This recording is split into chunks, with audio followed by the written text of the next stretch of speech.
Okay, hey everyone. Yeah, welcome to the stream. We're doing a one-on-one lesson here with Samuel, and we were just going to analyze one of Samuel's games. You said this was from last night, right? Yeah, that's right. And also, hello, Chess Dojo. Welcome, Samuel, to the stream. Um, cool. Yeah. So, tell us a little bit about this game. Was this like a training game, or how did this go about? Yeah, it was basically a training game because I don't play a whole lot of slow games on the internet. My recent slow chess experience has mostly been playing correspondence games with my office mate. And Hmm. so I didn't have a lot of like online games. And so I was looking for a game to share on stream. Didn't really have one in my repertoire. And so I reached out to a friend of mine who's, in my opinion, very, very strong. He's Canadian national master, and I thought he would give me like a really illustrative beatdown, and he absolutely did, in my opinion. So, but this was like a friendly match between me and an old friend, and we analyzed it a little bit afterwards too, so I can share kind of some of the insights that he gave me. Yeah, awesome. Well, let's get into it. So you're playing white, and we're Right. playing English opening. Is this like a common weapon of yours? Yeah, I really like the English. I really like closed and pretty complicated positions, and I like to not give my opponent too many attacking chances because it really scares me. So I don't know how consistent that is with my English or the way that I'm playing the English, but I kind of try to create these positions that don't have a ton of like big explosions in the center too early. I see. Yeah. So you like putting the bishop on g2, Yeah. and then castles, knight e7, bishop g5, and then black castles. We go queen d2. Let's say black had played h6 here. What would be the follow-up? Yeah, it's a great question. So my idea with the following move, I mean, Queen D2 reveals what my general idea was, which was to play Bishop H6, support the bishop in getting onto H6. Yeah. And here I am either just losing a tempo by retreating the bishop, or I'm going to trade the bishop off for that knight on E7. I probably don't mind playing bishop takes E7 here. I think that would be my first instinct, and I'd try Mhm. to find a reason not to do that. Gotcha. Yeah, I think if you play bishop g5, your opponent challenges you. It probably makes sense to trade on e7 to be consistent. Because they either have to take with the queen or undo the knight development that they just did by Yeah. taking back with the knight on C6. Yeah, black could take back, yeah, let's say either way. And then what would be the plan for you from here? Well, uh, I see kind of a long-term knight outpost on D5, but the black knight is now covering that.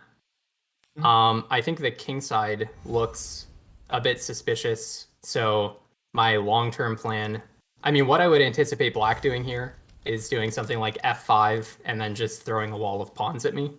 And so I'd probably want to play moves to try to prevent that sort of action on the king side.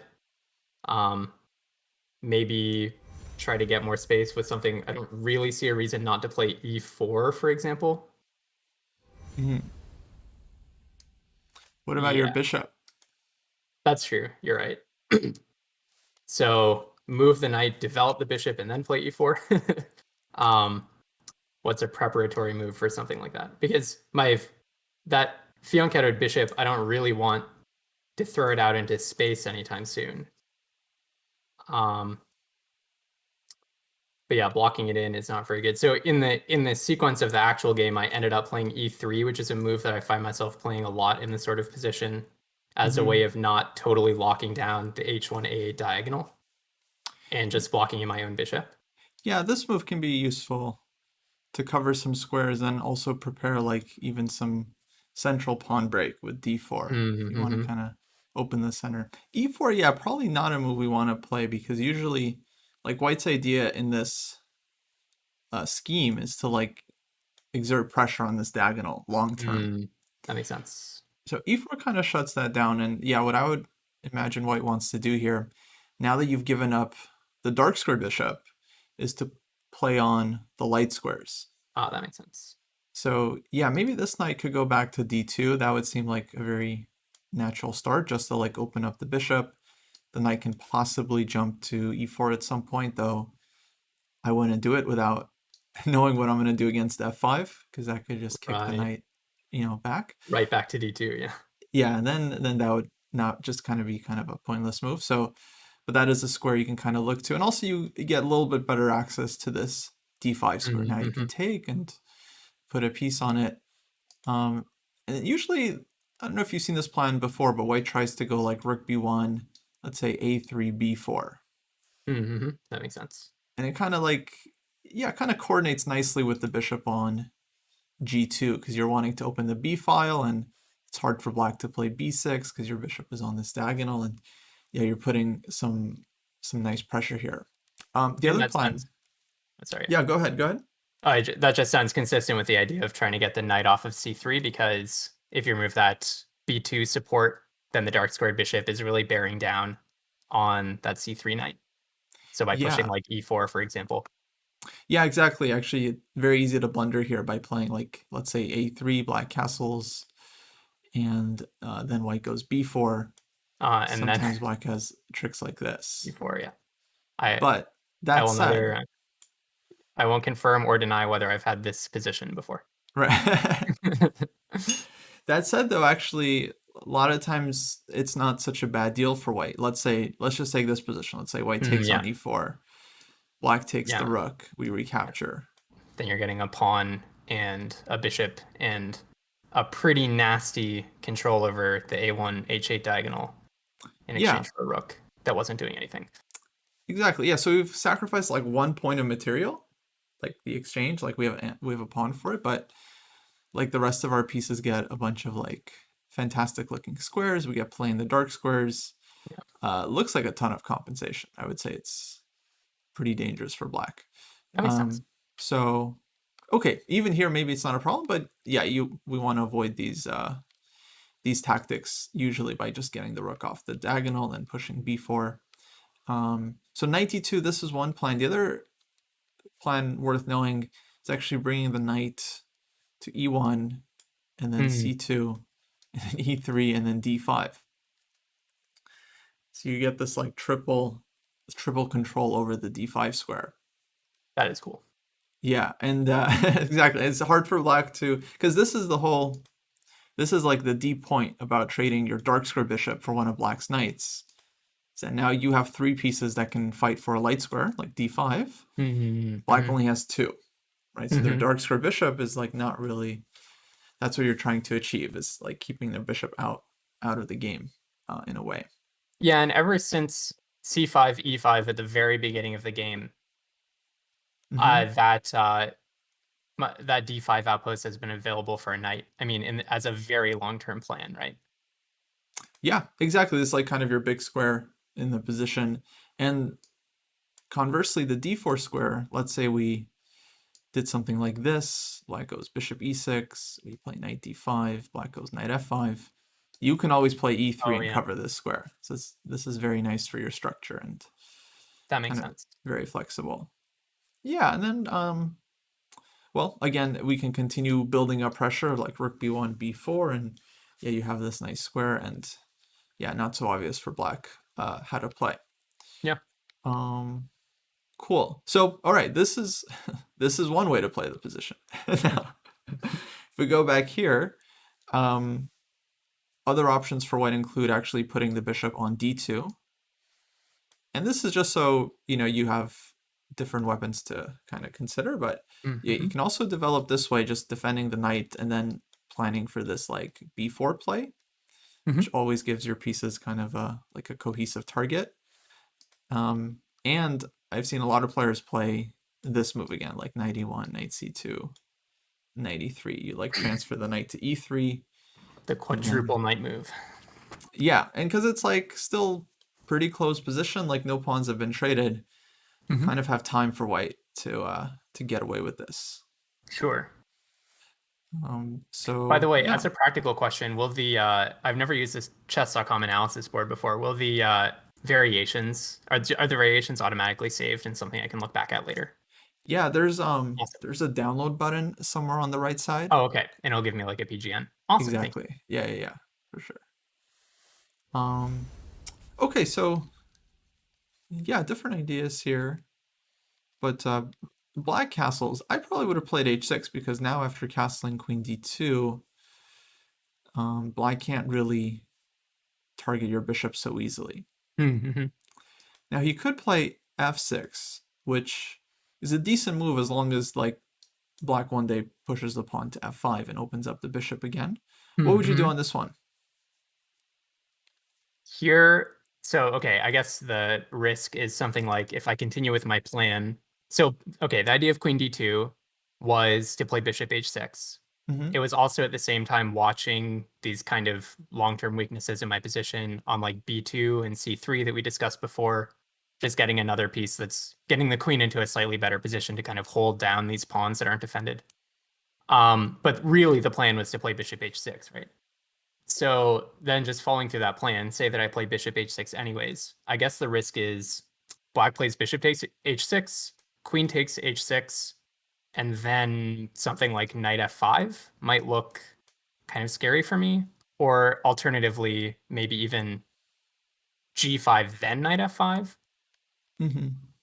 I would really worry about my queen being stuck here because for example, in this position, well, okay, here I can go back along the dark square diagonal that I just came in on, way back into the depths of my position, like queen d2 again or something. Right. But if they had played g5 first, and then I tried to play like queen h3, then moving the knight gives a revealed attack on the queen, a discovered attack on the queen. So yeah, I would just really worry if I continued with the bishop h6 plan of my queen somehow getting trapped on that h6 square. Yeah, it's like actually really tough one because minimum black can just kick you out and then Mm-hmm. we're just losing time bringing our queen back, That's kind or of silly. or black might even be able to like trap your queen in and do even better, which Mm-hmm. maybe it works, maybe it doesn't, but it's like, yeah, black has kind of a pleasant choice here. Looks scary. Yeah, so maybe this bishop h6 trade isn't so effective for white. Mm-hmm. But at this point, I have if like we no, yeah, if we go here, like, there's just yeah, they just g5, and g5. So we go then my here. only option is bishop e3, I guess, if I But don't play then, bishop h6. yeah, but then knight f5 anyway, and it's like we're possibly losing the bishop. Um, How are you? Oh, you mean by then pushing? Um, yeah, I just mean that black gets to win it for a knight and oh, keep you mean like, they get to force a trade for it? Got it. Yeah. yeah, Okay. yeah, Yeah. Yeah. exactly. That makes sense. And then they don't even have to take right away. Maybe they put like knight d4, f5, and Mm-hmm. they take a lot of space. Yeah, so I think this is one of those positions where it's like this typical plan, queen d2, bishop h6 might not be the most I effective see. thing to do. It's a very typical plan, like we see in a lot of positions. My feeling is that it's better when it's going to be followed up with some kind of kingside play. Mm-hmm. Whereas here it's like hard to imagine that white gets a lot of play on the king side because our setup kind of more geared towards like queenside play. That makes a lot of Like sense. this bishop like just pointing on the diagonal. Um so yeah, maybe instead of queen d2, maybe like rook b1, just sticking to this plan would have been better. Mm-hmm. And then if black plays f6, like we saw, then okay, you can drop back to d2, and it's you haven't really lost a whole lot here. It's as if, let's Mm-hmm. say, you played bishop d2, black castled, played rook b1, f5. It's kind of like same exact tempos. Right. Well, and So provoking f6 is a win on its own if you watch a lot of Ben Feingold. So. yeah, and right, some players they have very unhealthy aversion to this move. And so you might get some, even if it's the best move, you'll get some opponents who just refuse to play it out of principle. Right. So yeah. But yeah, I can see why it's strong here. It makes a lot of sense. And my opponent in the game considered and well, actually chose a very similar move. Yeah, he goes f5. So he's just saying like, I don't care about your bishop. I'm just advancing. And now we played e3. And So it this took like kind of 60 changes minutes. our plan, right? Because it allows h6. Yeah. Yeah. So So I thought for a very long time on this move, on yeah. playing e3. Hmm. And the reason was just I kind of I absolutely was pivoting from the plan of pushing the bishop to h6. Um, the uh, idea was he's going to be able to force me to trade my bishop for his knight, but I think his knight is kind of good anyways, and I think um, my bishop is doesn't really have a very long-term future in the face of all of these advancing pawns. So I was just kind of giving my bishop up, and also I know no matter what that I'm going to have a tempo to trade that bishop for the knight because the knight is pinned against the queen. Hmm. So it's not like he can threaten it and I'm going to suddenly find myself in a position where I'm just losing my bishop. So I thought, okay, even if h6, I'll just take the bishop on e7. Yeah. And he's just spent two moves, one to push h6 and then one to recapture the bishop. And so I just wanted to kind of make my position better and tidy it up. And I thought e3, well, the main kind of, I mean, the reason he plays f5, I assume, is to eventually play f4 and kind of just isolate my bishop on the other side from my queen. Hmm. And so I thought, okay, I'm not ready to play e4 right now. E3 is a move that controls f4 and kind of keeps some action going towards his now much more open king. Okay. So in long form, that was kind of like I spent 6 minutes on this move, so I had a lot of kind of consideration or different alternatives, and that's what I settled on. Yeah, yeah, it was a big thing. So he takes you up on the challenge. He goes h6, Mm-hmm. takes, queen takes. Now this one was surprising for me. I actually would have expected knight takes e7 here, Mm-hmm. so that black could Interesting. just cover the d5 square. Yeah. Um, so yeah, how would you continue here? Yeah, that's a great question. I mean, I still want to reveal. So I still have the option of controlling d5, because if I do something like knight e1, then my bishop, pawn, and knight are all covering d5 now. Um, so I think this might be a good moment for one of those knight maneuvers that we discussed earlier, because specifically of the f3 knight, because first of all, it's doing very little right now. In fact, it's actively misplaced because it's blocking in the bishop. It's Hmm. also right in the face of this giant pawn storm.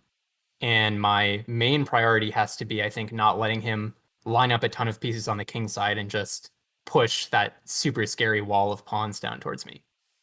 So I'd suggest it looks really like I'm giving up a ton of space here, but something like knight e1, Yeah, as yeah, knight h4 in this position is doing nothing. And that's our only other option. right. Knight h4, you just get hit with g5, and then we're forced to go back. Um, but yeah, I Yeah, think right, knight exactly. Yeah. e1 feels right. D4 is also possible. There is a suggestion in the chat, but on d4, I would be a little bit concerned with, let's say, cd, ed, and then e4. Mm-hmm. Just like getting the pawns moving, and now the dark squared bishop is opened up and really strong. Maybe like knight c6 next at some point. And yeah, it could be a little bit unpleasant for white. Um, or even Right, right, right. d5 could be black's next move. Yeah, let's say like knight e1, d5, and black is just getting a lot of space. So yeah, I think something like knight e1 makes sense. Then bringing the knight to c2, and then you can play for b4 again, rook b1. Your plan should still be, I think, on the queen side here overall. Mm-hmm. That makes sense. And you get the d5 square, so you kind of can plot pieces here whenever you'd like. So that's nice. So queen takes. So we go knight h4, king h7, and then f4. Yeah. Yeah. So So yeah. I spent a long time thinking about variations that didn't happen because King H7 was only one of the variations that I considered. I again used a lot of my clock on playing Knight H4. I thought it was possible that it was a really bad blunder, so I spent a long time staring at it Mm-hmm. and didn't see any way of it getting stuck in there. And it looks really awkward to defend G6 from this attack. Because if they play something like Rook F6, then I get my other knight to D5. Yeah. Queen F6 has the same problem. And then these ideas like, okay, Queen E6, then I have Bishop D5. Mm-hmm. Um, the other move that I saw, which I still, looking at it now, think might be just fine, is Queen F7, Mm-hmm. then if Bishop D5, Bishop E6. And I mean, if we even trade the bishops on E6, then their queen is covering the G6 square. Um, and so I still think that one might be okay. And that was the main one that I considered. And then I saw, oh yeah, he also has King H7. But after both of those, I still thought Knight H4 is okay. Mm-hmm. And I guess, yeah, it comes with the intention to push F4. So you're just Yeah, trying to shut down. I think that has to be the follow-up. Yeah, that was like the only move that I considered after either Right. either the variation I just gave or after King H7. Yeah, makes sense. And then if black had taken your pawn, then how do we recapture? Well, you can't recapture with the G3 pawn because then the knight's hanging. And then recapturing with the rook walks into G5. Mm-hmm. I actually spent a long time thinking about if I actually can do that. It wasn't here exactly. It was in another move when I actually bring my knight to D5. And then I'm thinking, can I put two knights? Can I put a knight on F4 and then have enough tempo to move them away? If you imagine the C8 bishop wasn't there, then I actually could do it.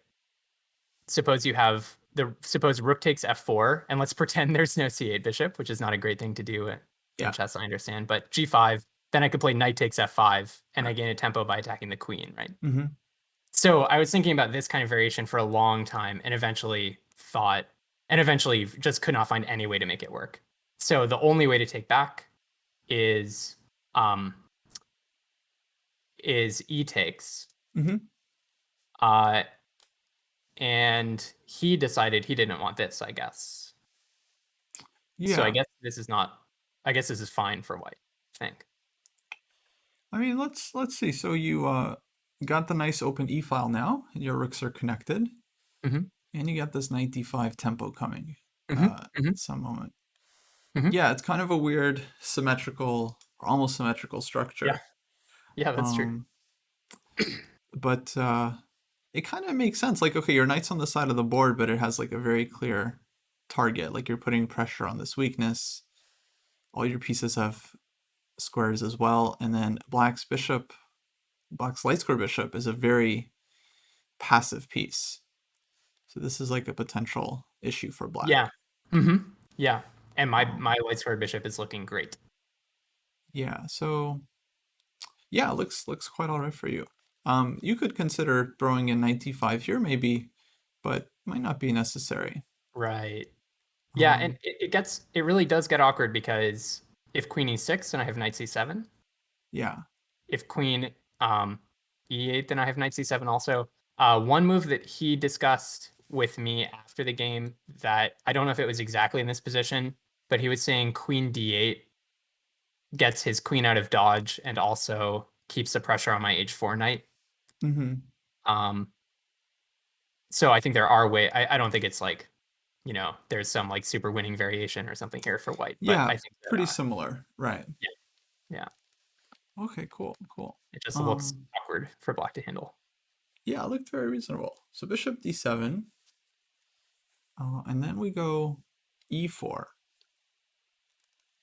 Yeah. So blowing everything open. Yeah. So my idea was to just try to do something while his king is still sort of in a weird position.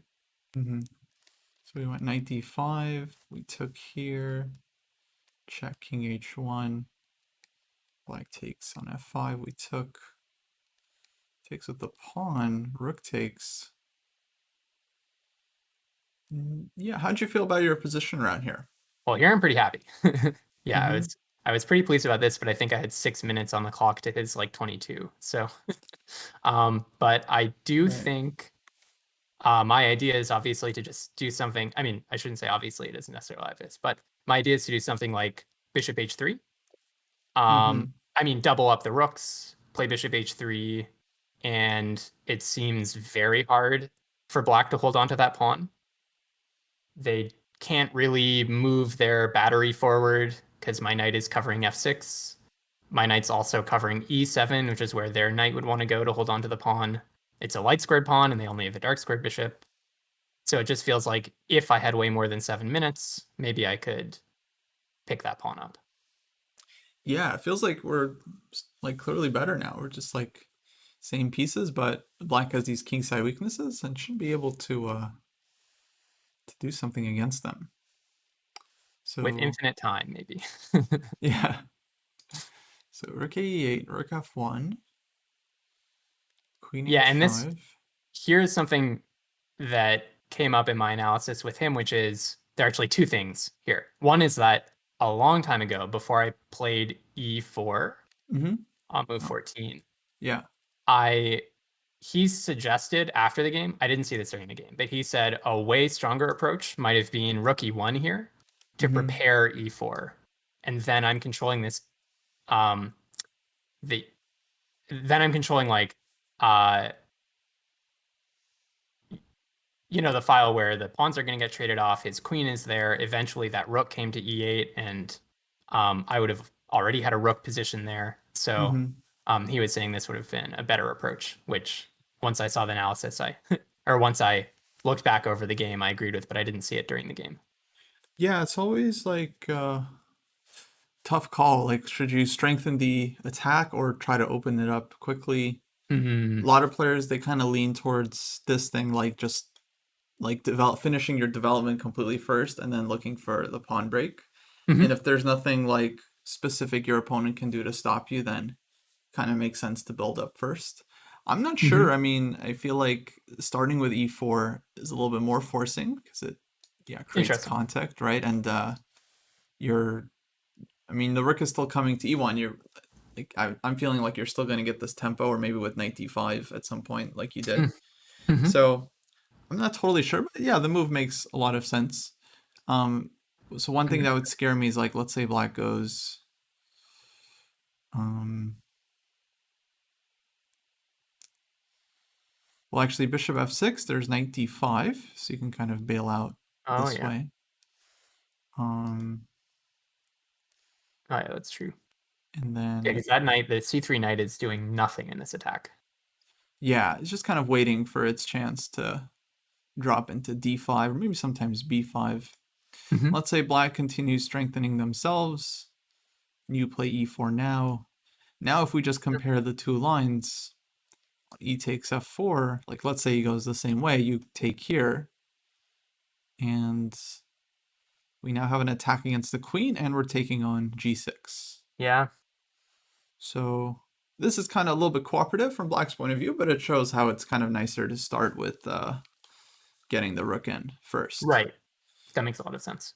Yeah, I mean, so maybe it was a little bit better. Black can also play like queen f7 here and kind of get out of the way, but still e4, and then this rook is kind of that now lined up against Yeah, him. yeah, you're right. Yeah. So Oh, a yeah. little I mean, unpleasant. Yeah.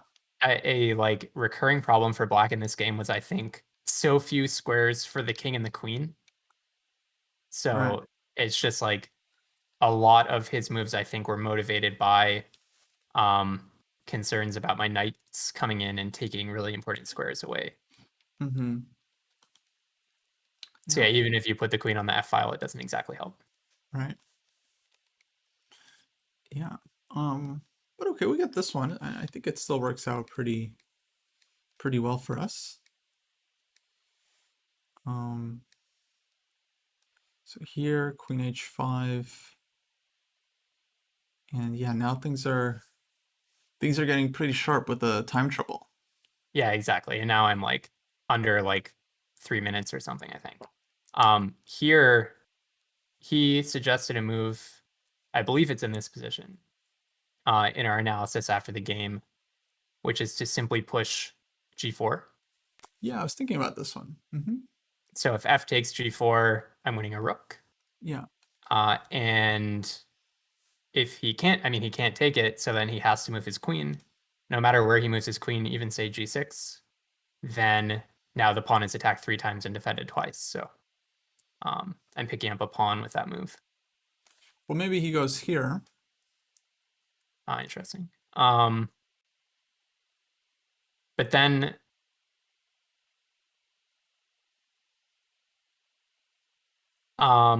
do I have something with... So I assume the idea here is if I take the pawn on f5, then he's just going to take back on g4 because it's not defended. Oh no, he's pinning my... Yeah, okay, there we go. So I can't take with the rook. He's pinning my queen, my Right. rook to my queen. Yeah. If I take the pawn, so the idea that I'm trying to run with here is if I take, do I have bishop e4? So I pick up that pawn. Yeah, I guess what is his idea here? Yeah, probably wouldn't be able to do this. This looks like white is winning, at least in exchange. So I think he can't hold on to that pawn after Yeah. g4, queen g5, right? G4 seems to just win the pawn. Yeah, okay. Yeah. I don't think it's so clear because, like, for example, let's say black continues knight e5. But 85. Well, we won a pawn, and I think position should be better because, I mean, the advantage of having an extra pawn is not just that, you know, it can promote one day, but also like extra pawn controls squares. So it's kind of nice. Yeah, You have right. That makes sense. extra squares under your control. Extra light squares. Yeah. So it looks kind of nice for white. Just got to figure out what to do about this semi-annoying pin. But you can play a move like Yeah. bishop e4 here, maybe f6, maybe both. And it looks pretty nice for white. Yeah. Yeah, but I missed g4. Yeah. Instead, I made a move that I think was a mistake in a whole other way, which was to swing my rook over and try to pick on a second weakness, which is this h6 problem that he has.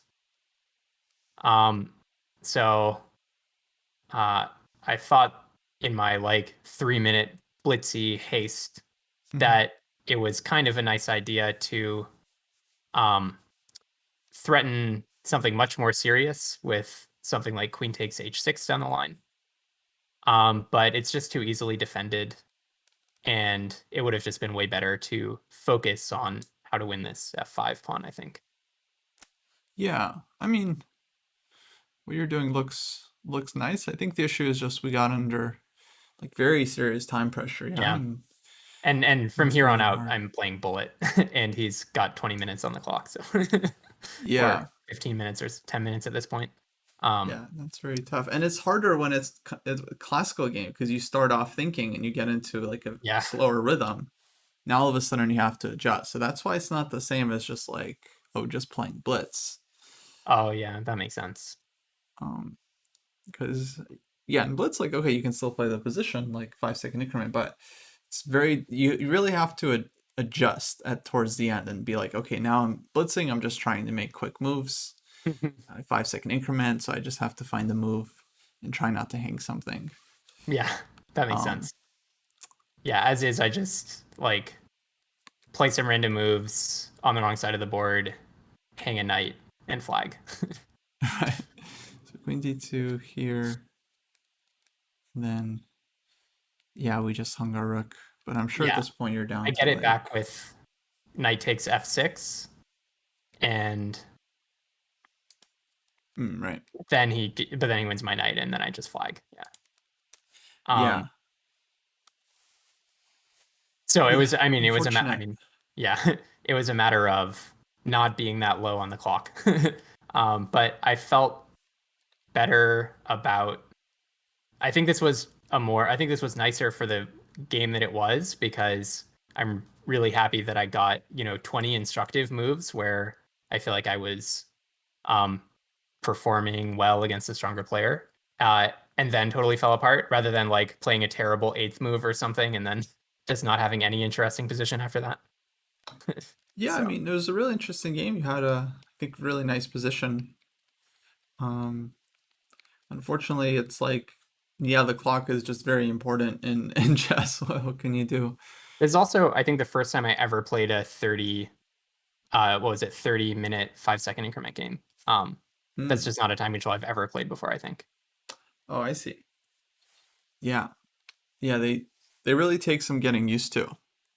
Yeah. Like learning how to manage your time. Because yeah, all your moves I think were really, really solid. But yeah, it's like your opponent's playing quickly and we're spending time on all our moves.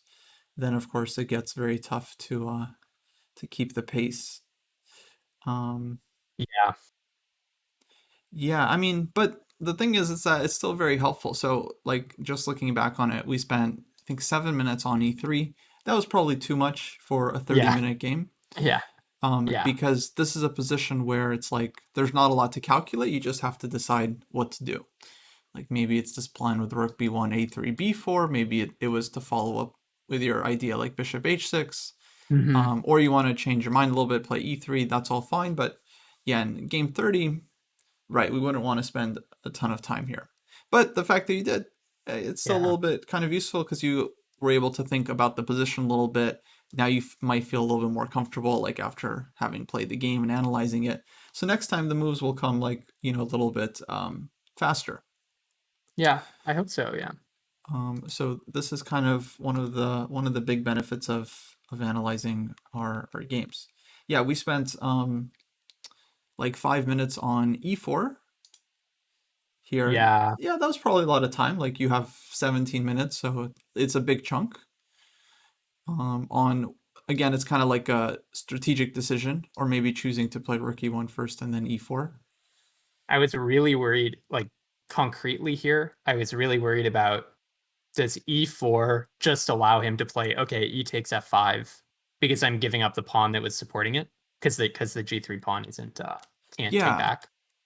And definitely is so a concrete move. Yeah, it was like it was a lot of thinking about exactly what happens if he takes um either way, which is like which is, I don't know, making a super complicated position against a player who I know is stronger maybe isn't like a good, psychological decision. But I eventually decided it does not just drop a pawn, so that was when I was comfortable playing it. yeah, yeah. I mean, having the confidence is important because, like, generally we want to make moves that are playing the board in some kind of like cohesive way. Like this e4 move makes a lot Mm. of sense because you're fighting on the light squares. This is where your pieces have an advantage. You're trying to weaken black's king side. So we should be feeling good to make this move against any level of opponent. That makes sense. And his Yeah, last move, it was also very directly motivated by his last move, which was, well, why is he playing bishop d7? Clearly, he feels his bishop is underdeveloped, totally misplaced. And it's like, well, okay, if I can lock down the light squares even further, then I'm kind of playing against the move that he just played. So um, that's mhm. just another piece of motivation for bringing that pawn forward. Yeah. So right, the moves all made sense, but yeah, unfortunately here we're like down to Yeah. like under 10 minutes, and now once we're like under 10 minutes, this is where we really have to like really have to speed it up. Oh, yeah. Yeah. Absolutely.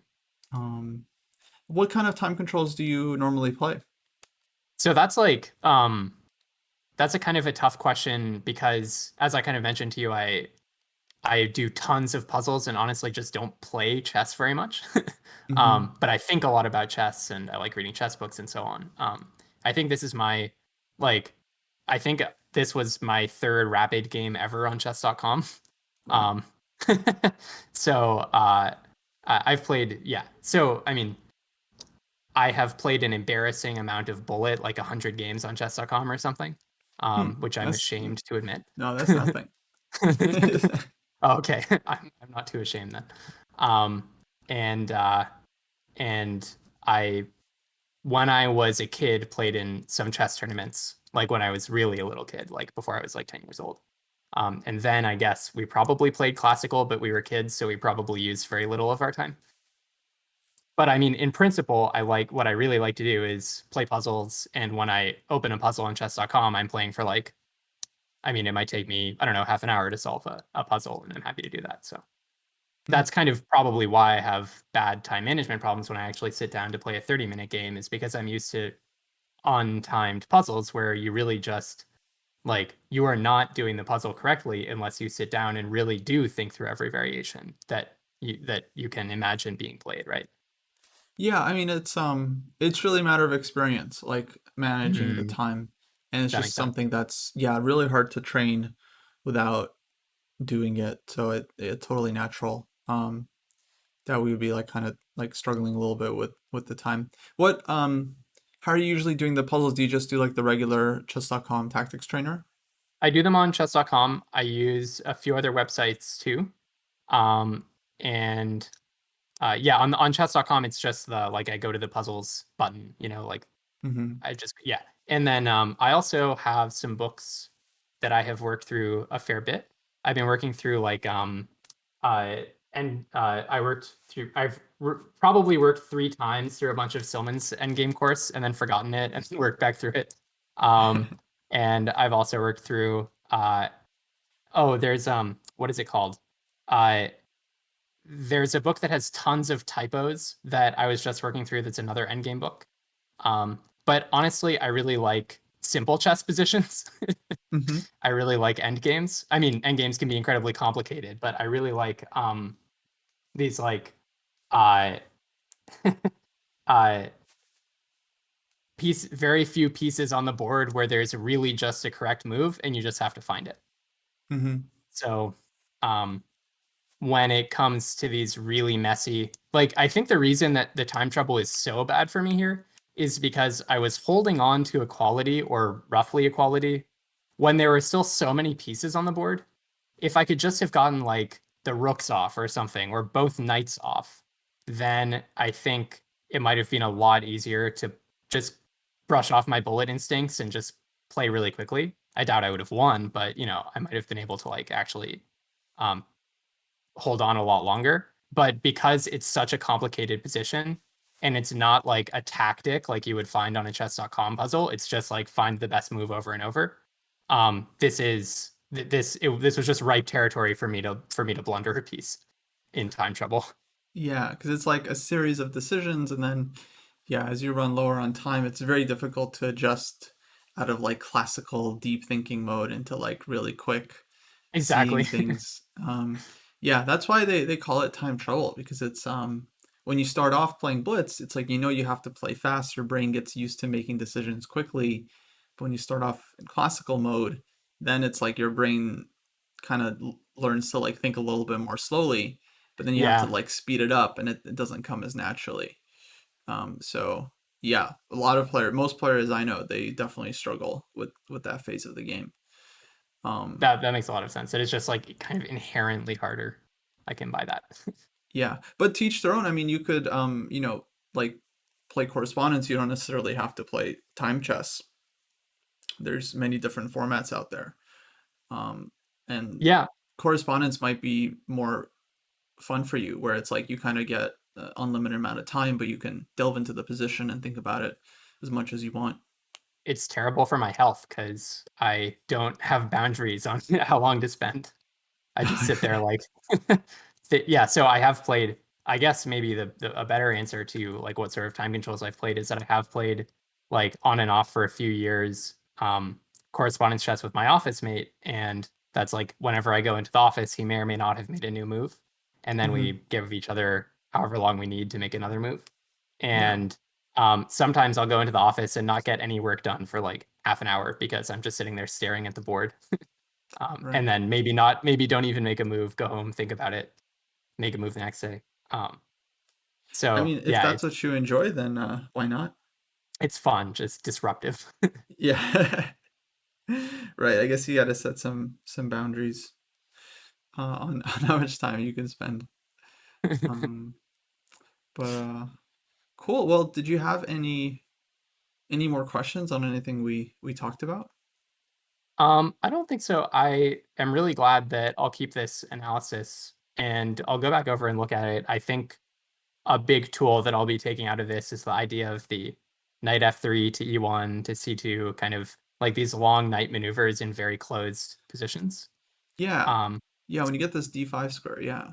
I remember I remember a David Bruce video from literally years ago on his Twitch account or possibly YouTube account. This is like way, way back. But I remember him making a point in a lesson about how um, when you see, he was talking about the English opening, I think specifically, and he was like, when you Hmm. see the knight come to f3 before the bishop has been fianchettoed, before like g3, bishop g2, he was like, you should have in your head like a probability distribution, and you should think like the probability that the bishop is going to get fianchettoed just went down because the knight went to f3. Hmm. And so he's like, so your expectation about the next move should be more that the bishop's going to come out through like e2 and go the other way. Um, and I kind of thought that was a really interesting point. And I have continued to play knight f3 and block in my bishop and then not really think about it much. So I kind of feel like this fits together nicely with that Yeah, little piece of arcane knowledge that I picked up in that's like funny. 2019 or whatever I mean, from it him. is okay what you did, but yeah, I guess a lot of players they would kind of start with this one first, because this is a little bit more Mm-hmm. flexible from your point of view, because the bishop is going to go to g2 anyway. And then there are different setups here. There's setups with knight f3 and d3. There's setups with e3 and then knight ge2, and then followed with d3 or followed with d4. There's In this setups with one, e4, knight e2. Hmm. I often run into trouble with facing bishop g4 after this. Um, pinning the knight to the queen, and then there are all sorts of different ways that people have managed to exert extra pressure against me along that diagonal. Oh, like Yeah, this? yeah, exactly. Um, Oh, and I don't know, maybe I'm just not quite, maybe I'm just not playing it right. But after something like castles, queen d7, now it's like you're playing against me what I'm trying to do against you when I'm playing, oh yeah. right? Like in Yeah, the this can actual be game, annoying. yeah, exactly. I tried to do queen d2, bishop h6, and this is kind of like the mirror of that position, right? Yeah, so you got to do what your opponent didn't do. You got to challenge the bishop right away. Right. That makes sense. That makes a lot of sense. Got to ask Get this it out of question there. And before the queen shows up, because yeah, it can't really stay here. Like, so you have g4. And then if something like this, right, let's say you castle queen d7, then you just play king h2 and you're very, right. You're or covering it. g4 one day if you want, but you're in time to kind of defend the light squares. That's a good point. Um, but yeah, and actually a lot of players they just end up playing knight f3 here, castles knight Hmm. e1, knight c2, knight e3, or e3 d4 is another kind of approach that happens sometimes. So yeah, yeah, lots of different ways to play it. Well, cool. I hope you enjoyed the analysis. Absolutely. Yeah, it was really helpful. Thank you. Awesome. Well, then I will. Okay, I'll let you get going. I'll hang out with chat Great. for a bit. And yeah, And thank you so much for the lesson, and not just for this lesson, but for doing these lessons. It's really really generous. I appreciate it a lot. yeah, absolutely. Much appreciated. Cool. All right, Samuel. Have a good one. Great. You too. Bye. See ya.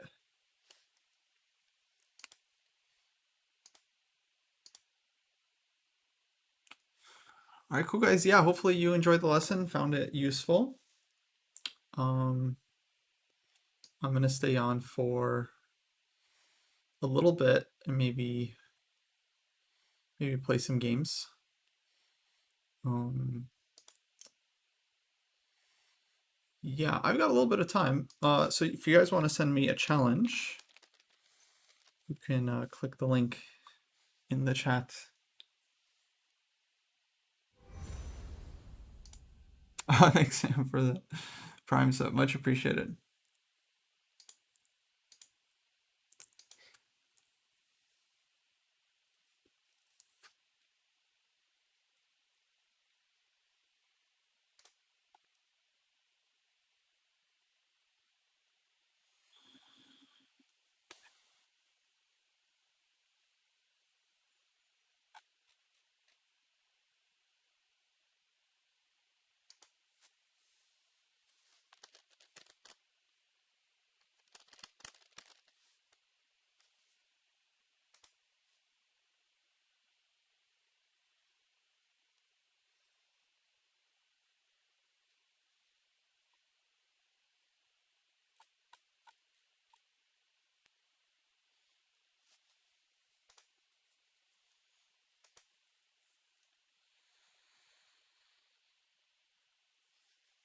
Nice Solitude, nice.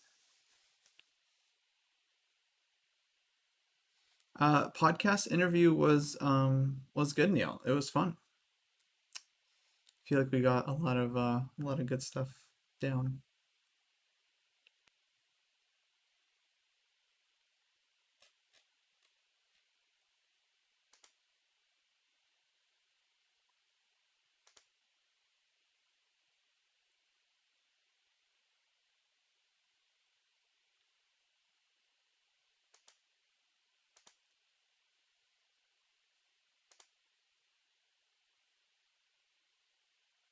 Oh, 1 second.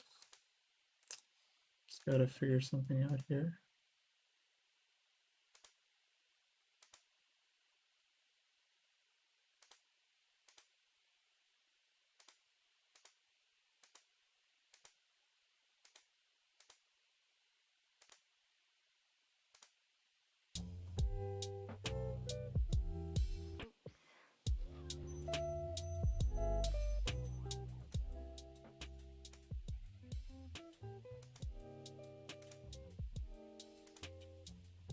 I'm gonna be playing in Vegas in 2 weeks.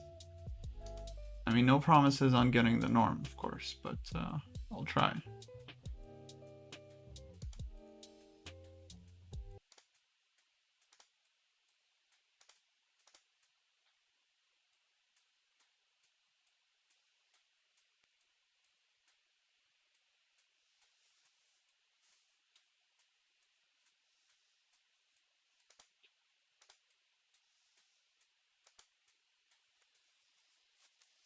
Yeah, more Super GM prep. Exactly. Okay, we are playing Nordvik, aka Clark.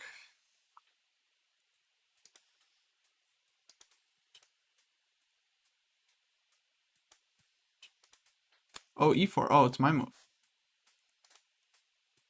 My bad. All right, C3 Sicilian. I'm gonna play Knight f6.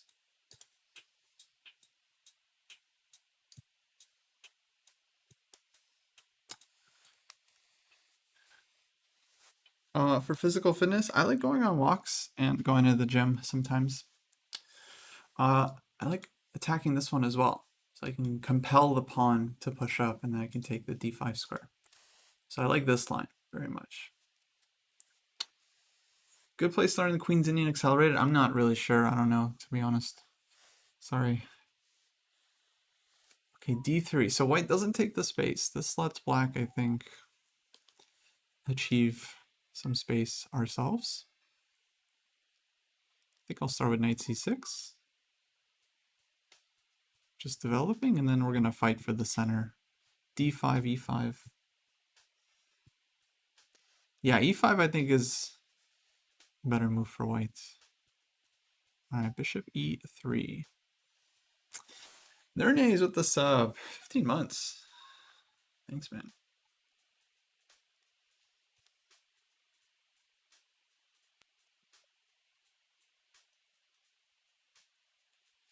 Right, pawn is attacked. So we could go d6 here. Just defend it. Or e6 followed by d5. I'll just go e6. d5.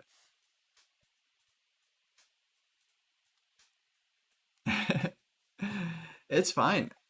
No openings need to be known. Just getting the pieces out, fighting for the center. It's also a little bit different, I think, when you're playing like much high rated player. Yeah, the brain does funny things. All right, knight d2. All right, I'm going to take the center.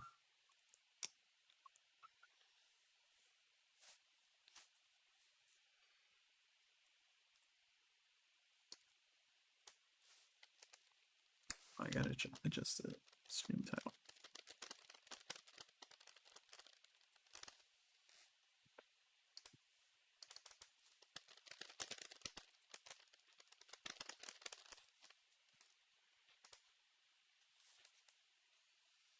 Okay, so now we're fighting for some space. We might play d4 here, maybe bishop e7, maybe e5.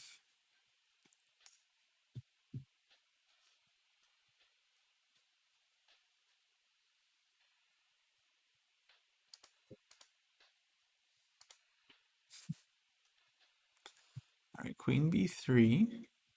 I don't see a huge threat here, yeah? So I think I'm just gonna develop normally, or maybe push d4. But I don't really see a reason why we have to push d4 super quickly. So let's just develop.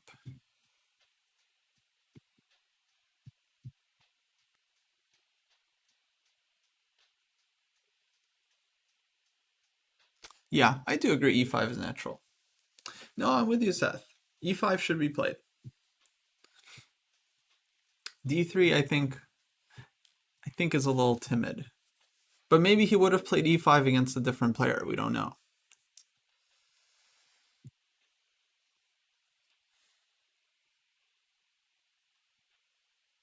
All right, bishop e2. Now again, we could push d4, but I don't really see a reason why we have to. So I think I just want to castle here. Just keep it simple.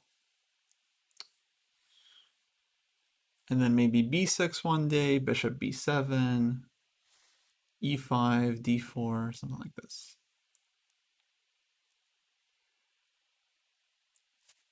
Maybe I'll even play h6. Okay, knight f3. Another move comes to mind like knight g4, just trying to go after the bishop, but then bishop f4.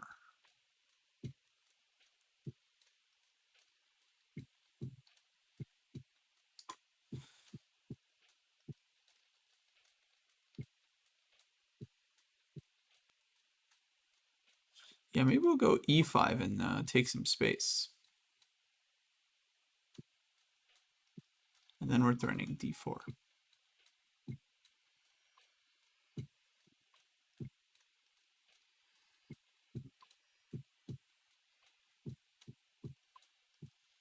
All right, let's do it.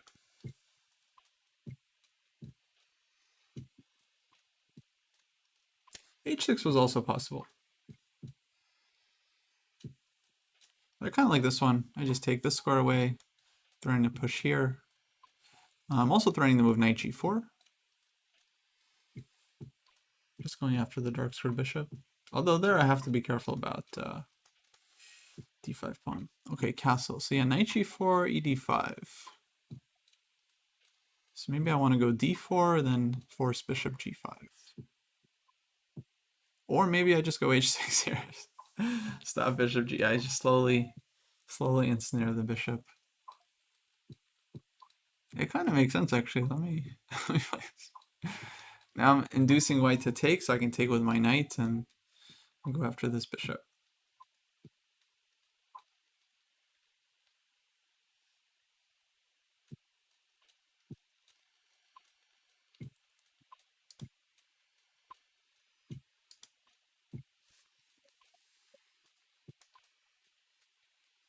CZZ Chess, thanks for following.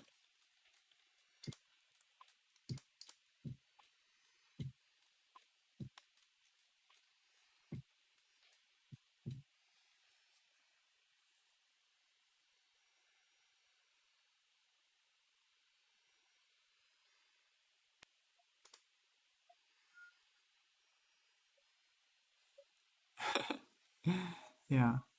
Uh-oh, Nordovik misses the threat. So now we're going to unfortunately unleash a very painful lesson.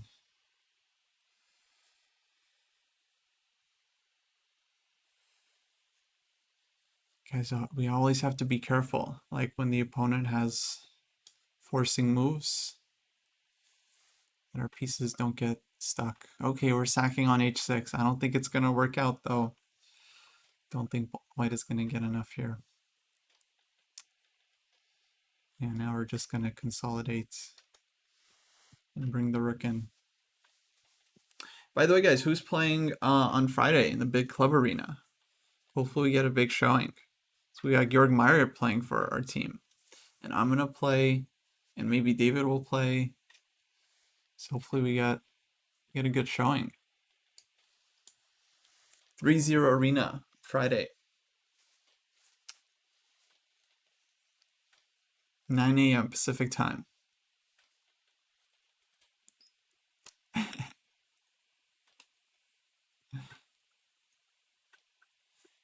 Is Jesse gonna play? I don't know. It's possible.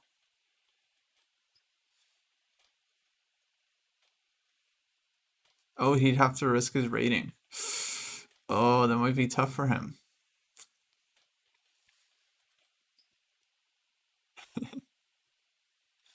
Yeah, 9 a.m. Pacific time.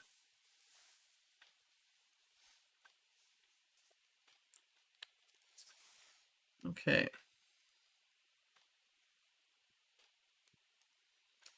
Knight c4.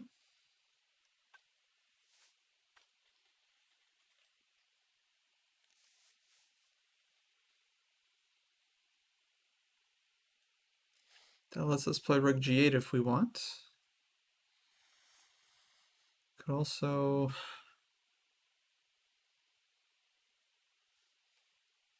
defend the b pawn and just get the bishop out somewhere. Can also take on e4 and win a pawn. Win another pawn.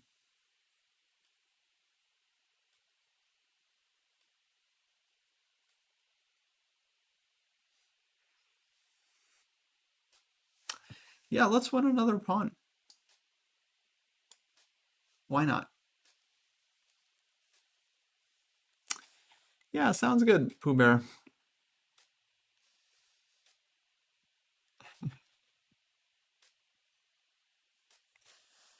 Yeah, I do try to tell folks not to stay obsessed with the online ratings, especially if you're mostly an OTB player. You know, that online it's just a good training tool.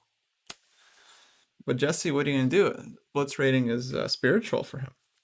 He needed that 2700. All right, now I think we're just gonna continue with activity. Just bringing everything to the G file. Okay, G4, I think we'll just take that one.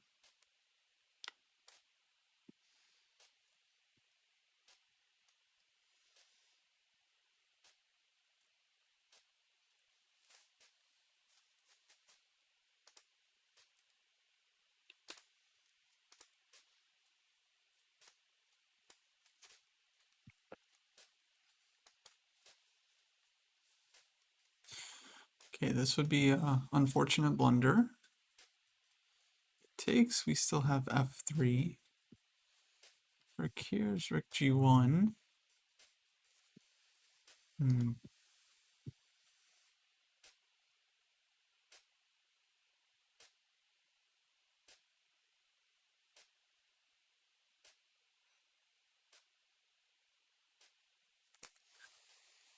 Be the cleanest way to win this.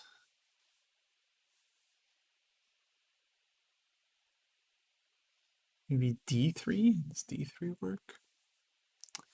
d3 feels a little bit unnecessary. But d3, the idea is if rook takes d3, then we go rook g8. And now there's no rook g1 anymore.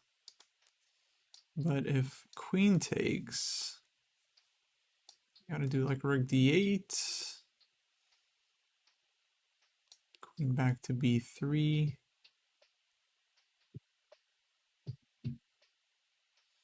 Feels unnecessarily messy. d3, there's also f3. Yeah, I don't really like it.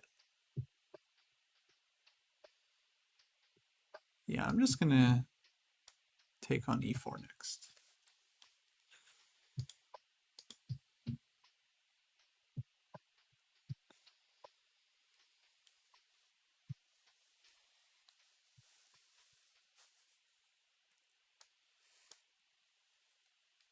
Because white still has f3 here, so it's not game over. So I was just trying to look a little deeper. See if I can figure out what I want to do from here. Because still, we got to be careful. You know, white has this in his sights, so want to remain solid here, not blunder everything away. Maybe queen d5, queen d3 check. Just go rook g6, and we're pretty much defending there.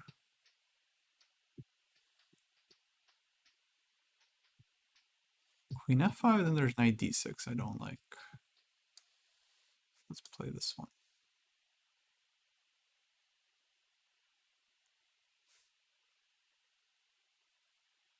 Oh no, my b7 pawn.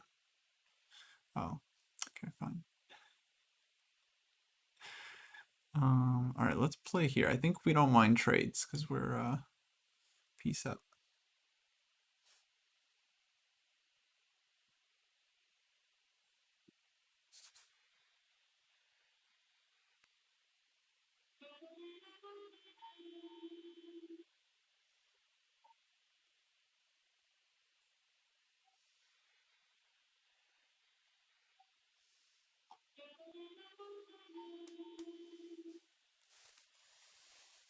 Okay, good threats, but we're gonna keep everything defended. And we're just gonna bring the last piece in, and we're gonna try to put some pressure on f3. So it's all about finding those targets, guys. Gotta find the targets. Targets of attack. So b3, let's bring this over here.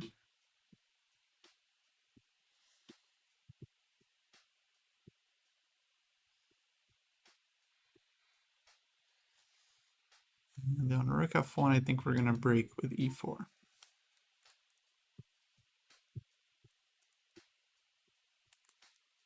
Knight d2. All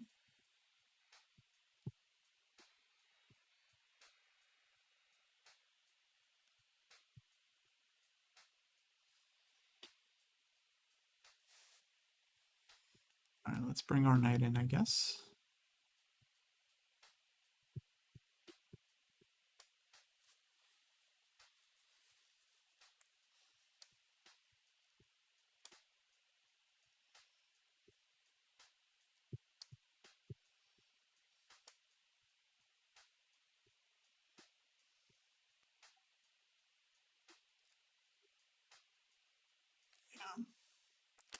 All right, let's bring the bishop back. I think the bishop has done its duties.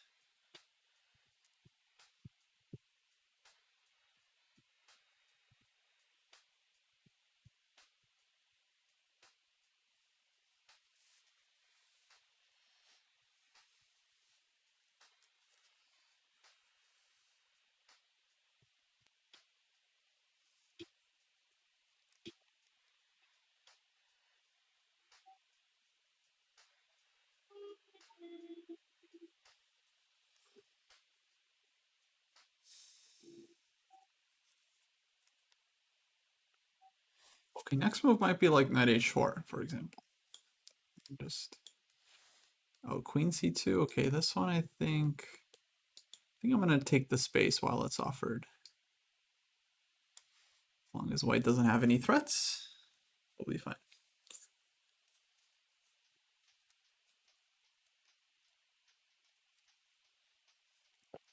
Okay, queen c7.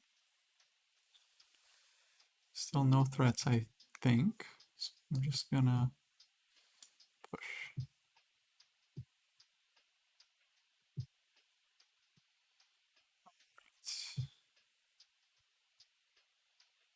Here I want to go after white's kingside.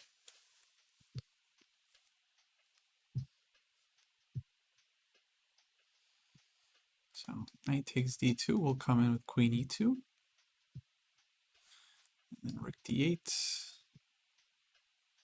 And knight e3 stuff. Okay, like this.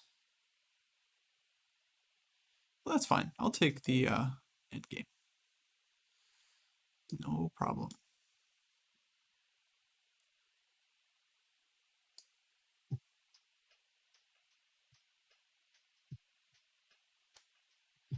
I just want this one. So if a3, we just go here immediately.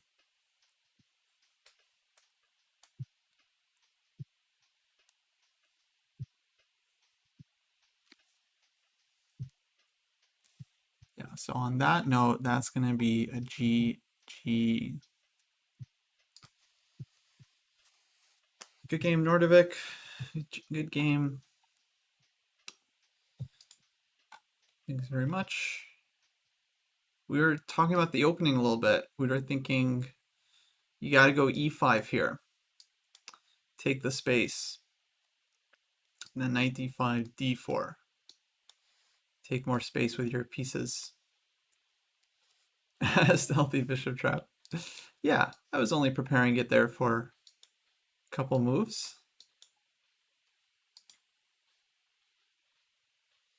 Oh, bad at making second pawn. Yeah, well, this would be number 3, and then you have to make a fourth one. But in the opening, it's kind of okay. At least this is the idea of the c3 Sicilian. Yeah, is to build this big center with d4.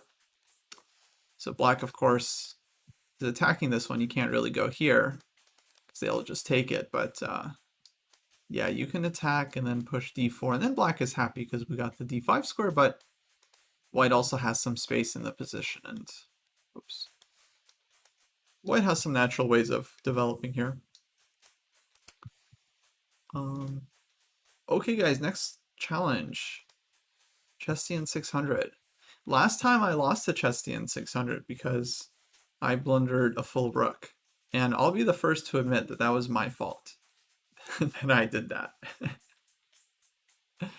Oh, connection's no good. So this game might be over before it begins. Baron Starter, thanks for the follow. So my challenges are open, guys. You can use the link there to send me a challenge. Just going to be playing some 10-minute games.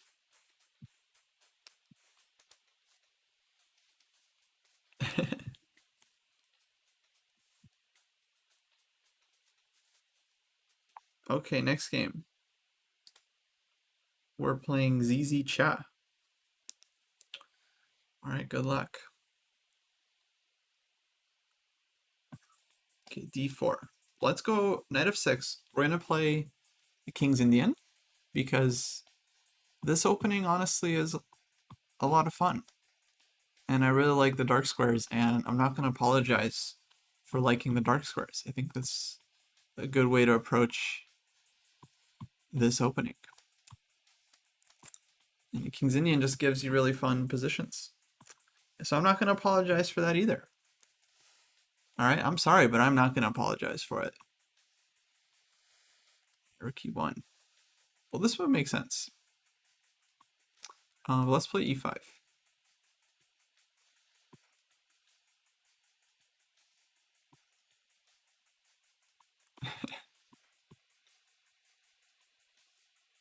Oh, Nordovik, you lost yesterday. Sorry.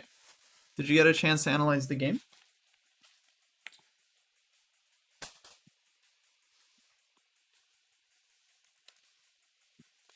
The window was closed.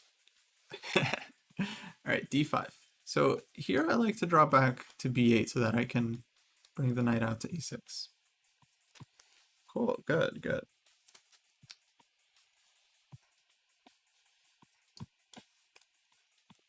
So when you get white to close the center, this is where you have more time to get your pieces out. Good squares. Okay, now b3, this opens up this diagonal, so it immediately makes me think a move like e4. But I'm not sure if e4 leads anywhere good. So let's just play knight a6.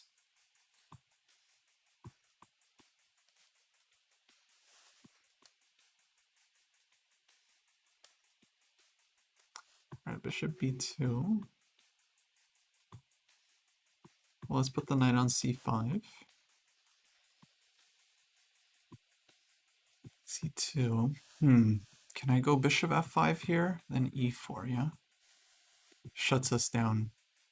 If we play e4, knight g5, not sure. I'll go h6. I'm gonna give white one more chance to play e4, and then I promise I'm gonna do it. I promise.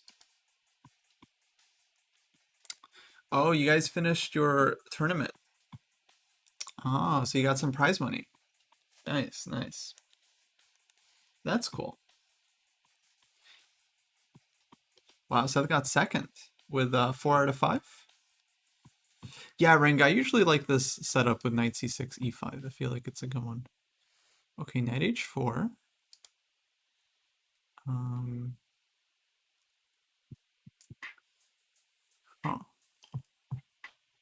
Yeah, interesting move. Now I'm thinking I'll just drop back and then one day push f5. Maybe I'll go king h7 first.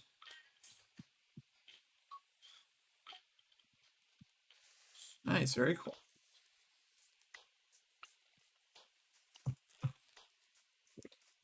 I'm going to bring this one back here, and then I'm going to push f5. And so on. a3, playing for b4.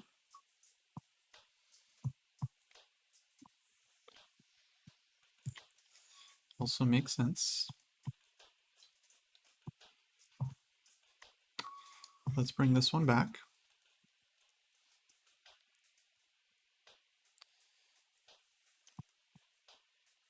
Yeah, I don't know if the knight belongs on h5 in these positions. But it's always hard to judge.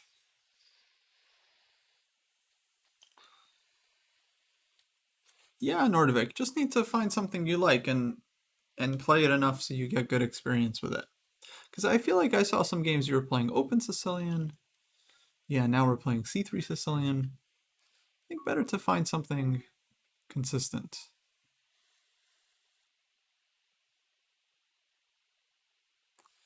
Right, let's bring this guy back.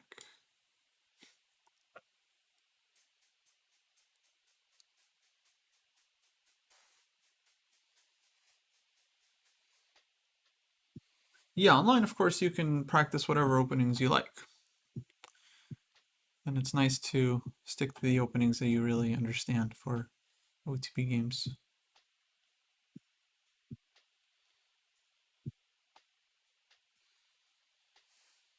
All right, e4.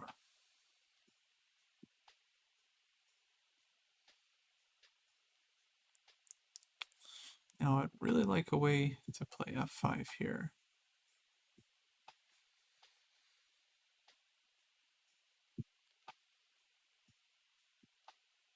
But let's start with b6, just to make it a little harder to play c5.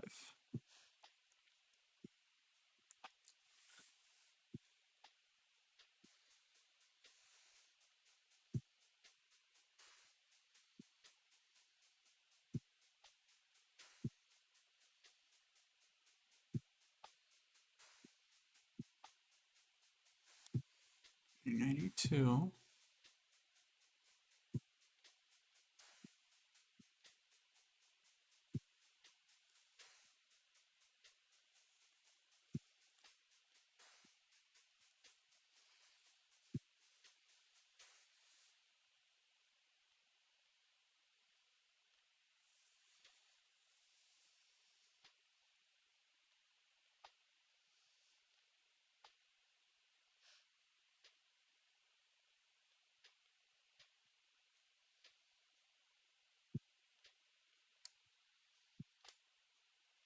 Thinking I'll attack this knight. Ask it to go back.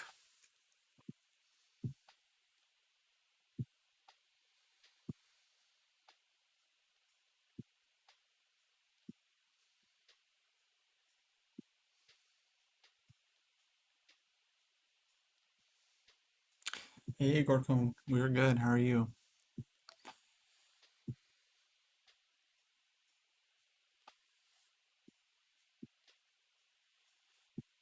All right, now let's play here.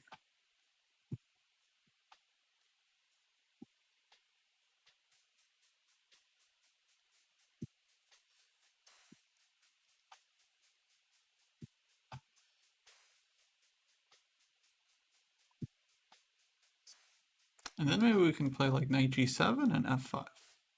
It's super slow, but white is kind of slowed down as well, not being able to get c5 in, so I feel like I have time for this.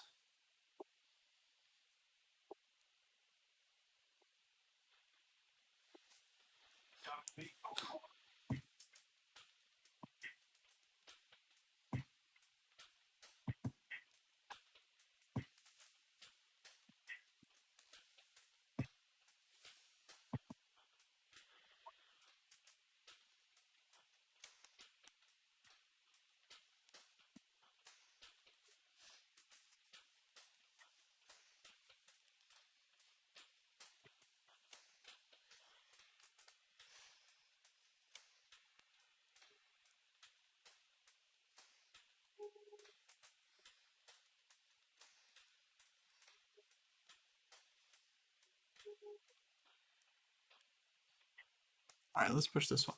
I'll be right back.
All right, what's going on?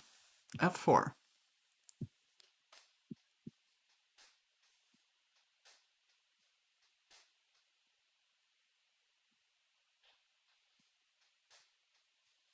Well, I think we got to keep this tension.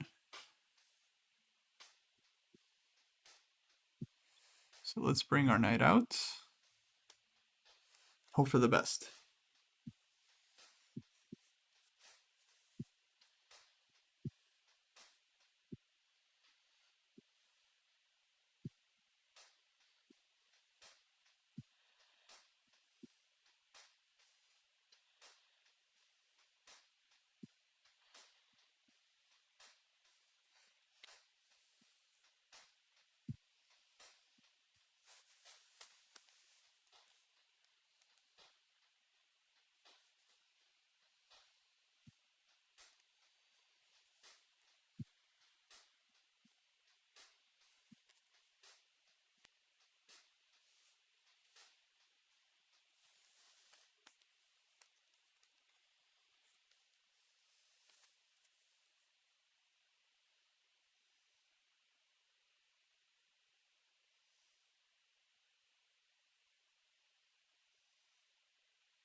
Yeah, weird position. I don't know what to say. A lot of stuff's going on. All right, rook f1. That looks solid. I'm just gonna improve my pieces. So bishop f6. Now I'm ready to recapture with a piece, no matter what happens.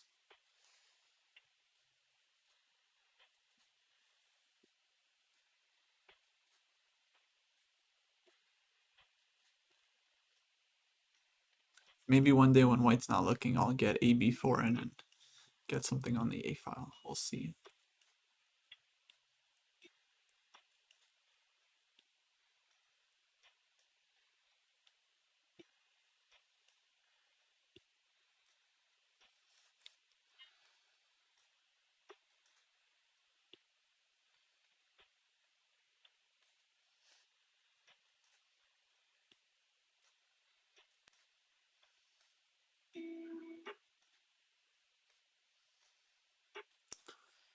Bishop c3.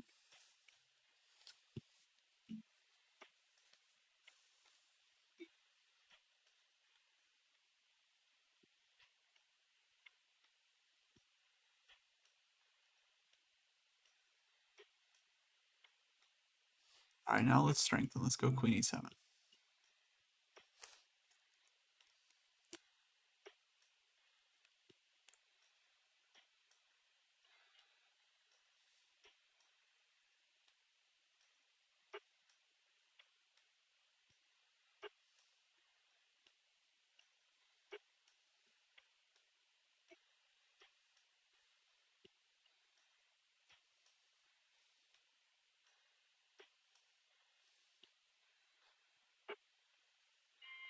Bishop h3.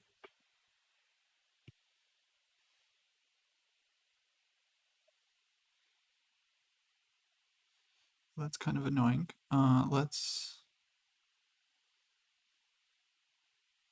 take here, I guess, and try to use the e5 square.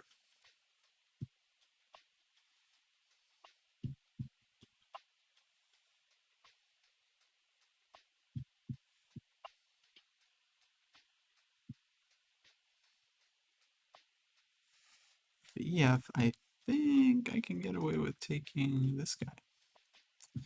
Rook e1, queen h5.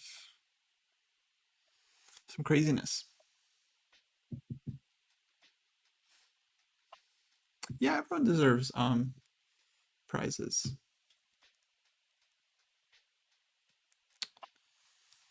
Yeah, I think prizes are fine for lower beta players. I mean, as long as it's fair for everybody. Give people something to play for.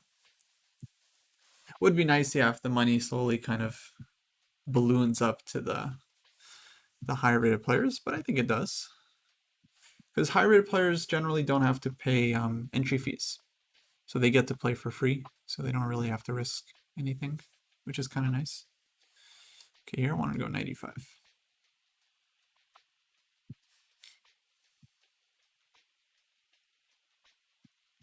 Yeah, so their entries are getting subsidized a little bit by the class sections. But these are for like open tournaments. For club tournaments, I don't know, could be different.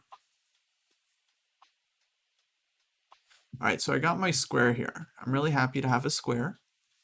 This is my square, and their name is e5. And I'm just going to use my square to try to play this position.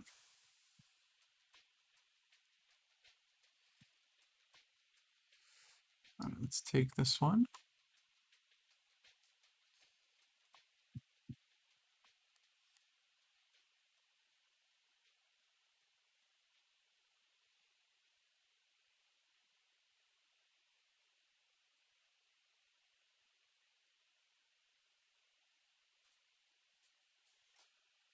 G4 is scary, but I think I have knight h4.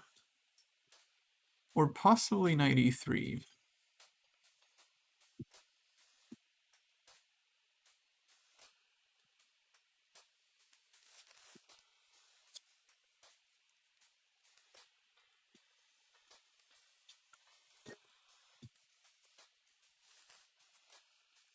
So yeah, rook a1, that makes sense to me. Now I think I want to try to get out of the way.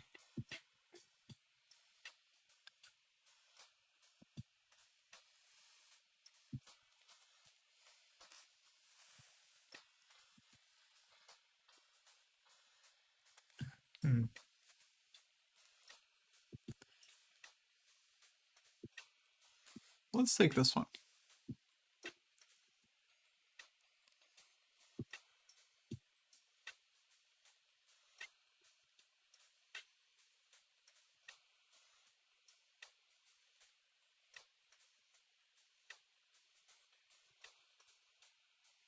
It takes g6 might be a problem.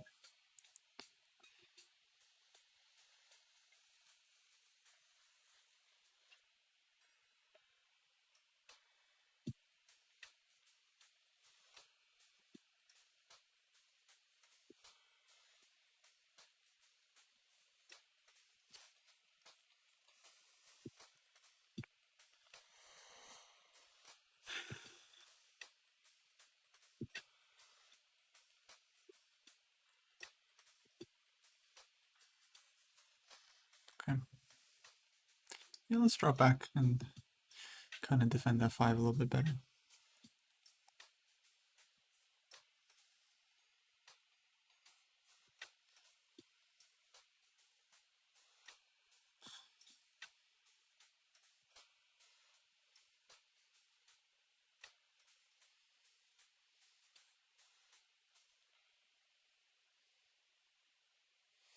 Oh man, this game's so sharp as it is.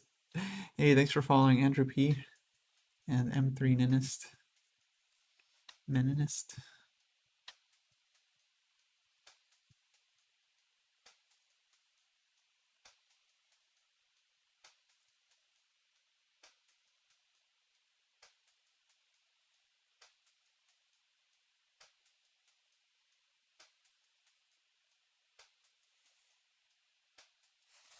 Okay.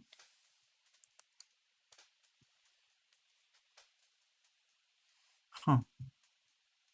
But I thought I had this covered.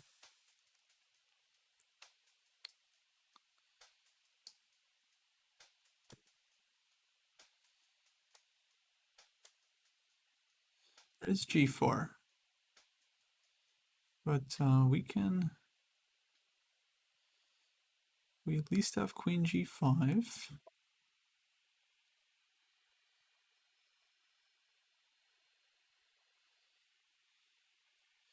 Not sure if we have another move. Maybe rook f8. Yeah, actually just rook f8, no reason we have to trade queens here.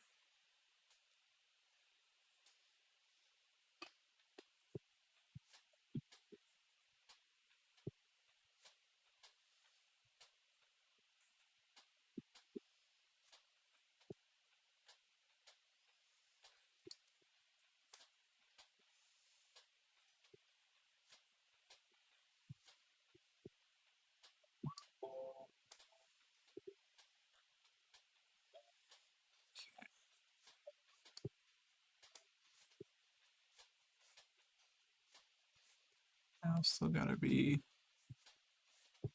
careful here.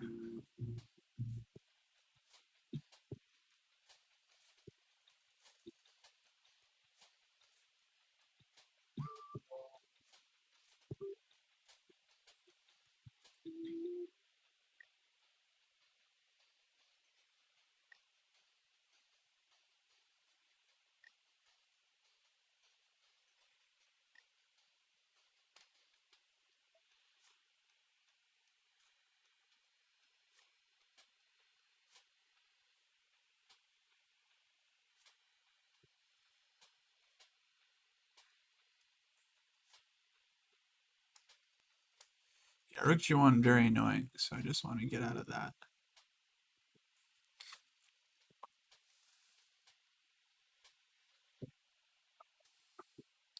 And the endgame feels alright because we're a little bit more active. Okay.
Okay, now I'm just trying to come in very quickly.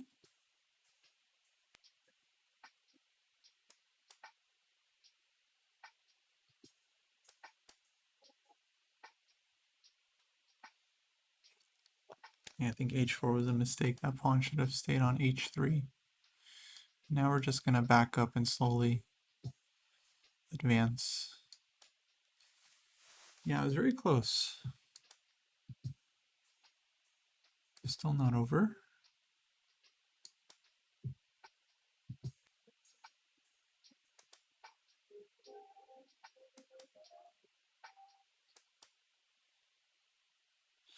Okay, GG. Yeah, it was an interesting one. Yeah.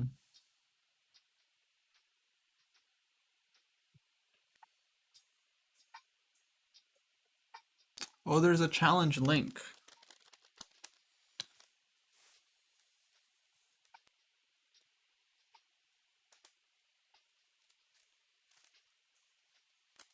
All right, let's play Baron Starker. I think Baron is new. So welcome Baron to the dojo. Yeah, CZZ was interesting game. I think you're doing really well. Just somehow with the central tension needed to handle that a little bit better. Probably knight takes g6 wasn't needed. Or if when you did play knight takes g6, I thought you were going to go g4 right away rather than trading everything first. Thought maybe that might have been better. All right, let's play e5. And let's go for the classic, Mar del Plata. Let's go. Fun stuff. All right, the engine is going. Here the idea is you just see red, and then you just advance. You advance towards the red. So in my mind, I'm just seeing this is all red. This is this big red flag. That's how it works. All right, g4. That's fine. We're gonna play for h5. Yeah, Pooh Bear, famous a famous variation. This one is known as the Mar del Plata.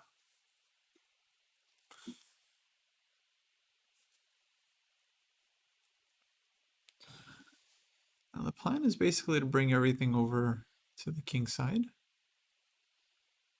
But how should we do this exactly? All right, let's put the knight on g6.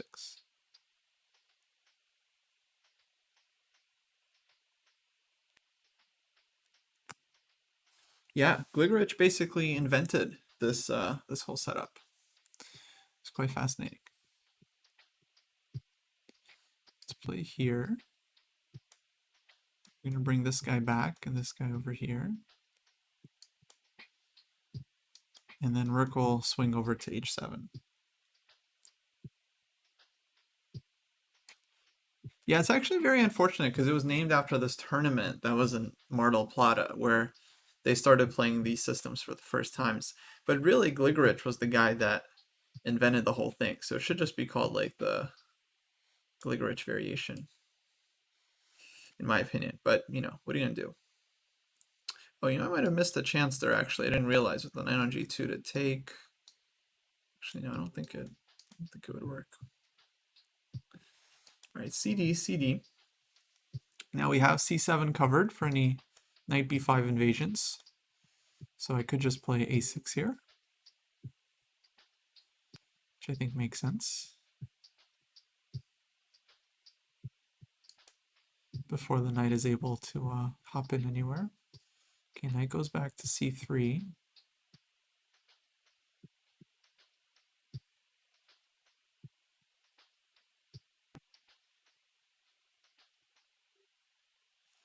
I think white wants to go knight a4, knight b6.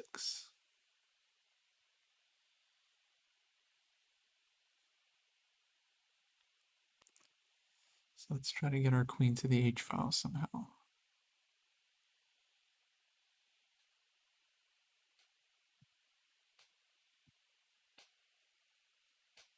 Well, let's take this one.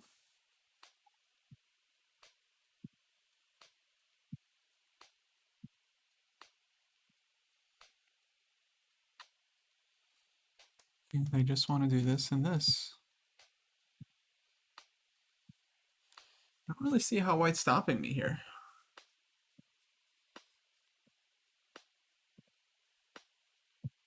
Just has to give up a piece, but I don't think that's going to be enough. Like, for example, I want to go here, here, take, and then knight takes f3 check, queen h2 mate.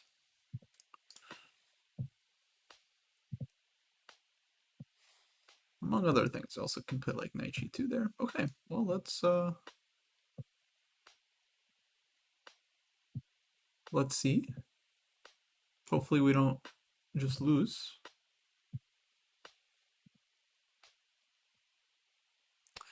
Do I consider myself more of a positional or a tactical player? I would say positional.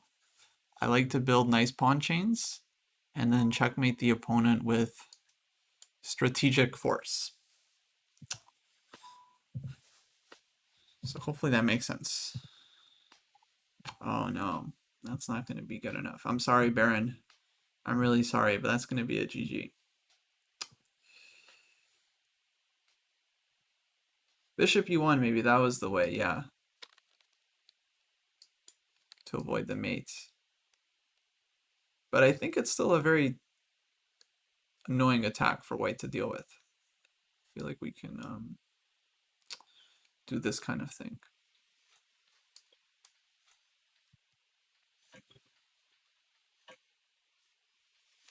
Probably has to be checkmate here.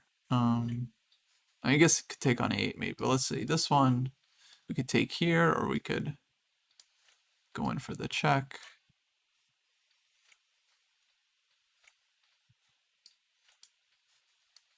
And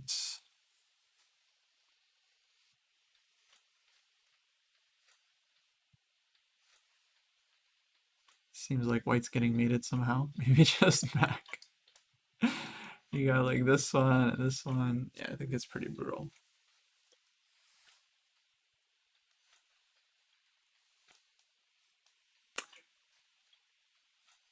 Queen g3, no, I don't think it was mate because there was the g1 square. Okay.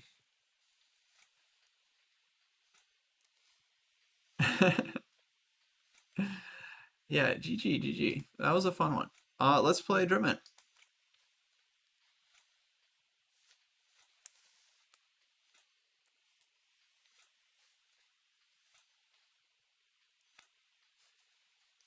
E4. Okay, I'm gonna go C5. Knight F3. All right, let's play here. All right, German's going for big open Sicilian. We're gonna practice some Sveshnikov.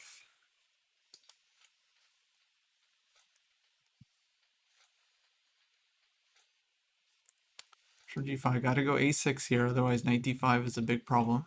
Gotta go B5, otherwise white's knight gets back in with knight C4. So knight D5, let's play here. Let's take this one.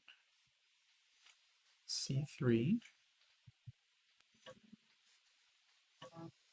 Let's go rook B8. The plan, as I understand, is to play rook B8 to kind of support the queen side. Play bishop G5 at some point to get the bishop on this diagonal. And then castles and knight E7 and just trying to trade off white's knight on D5. That's the plan as far as I understand.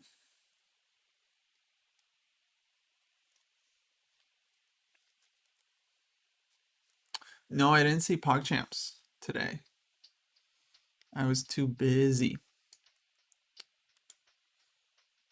But what happened? Did Tectone win? I'm rooting for Tectone. He's the best. All right, A4. E4, I feel like I can take this one and then take on B2. To me, it looks like white is a little bit underdeveloped, so I'm not sure about this one.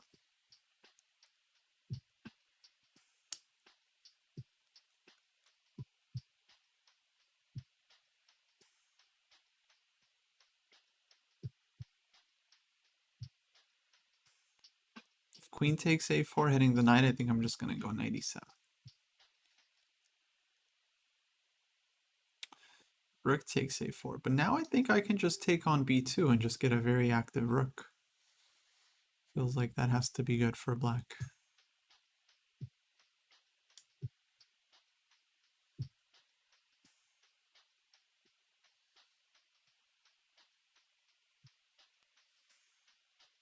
Yeah, Croquis is doing really good so far, as is Fundy. But these guys, they were already good. I only did like one little lesson with them. They were already quite good. Right, bishop takes a6.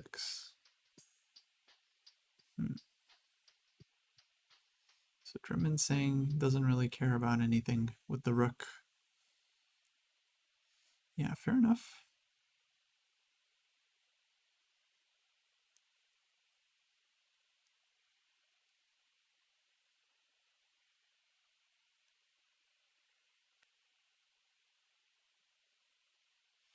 Okay, so I think I just want to develop then. Maybe bishop e6 makes sense.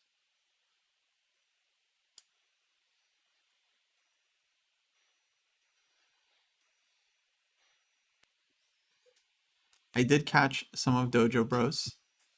I watch that every week and critique it highly.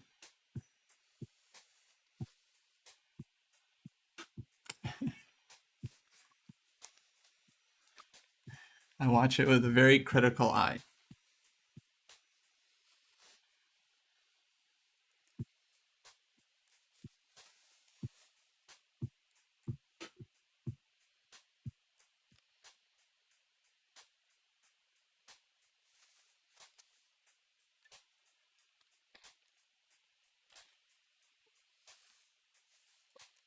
All right, castles.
What do we want to do here?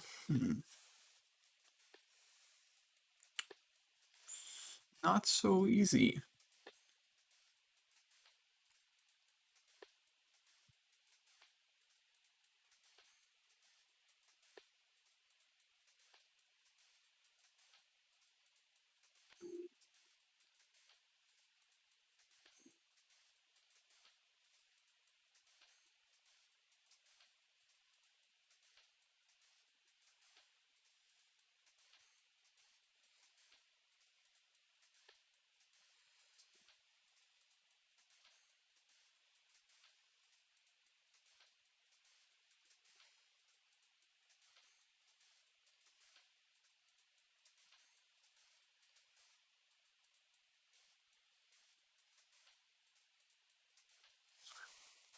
Fun.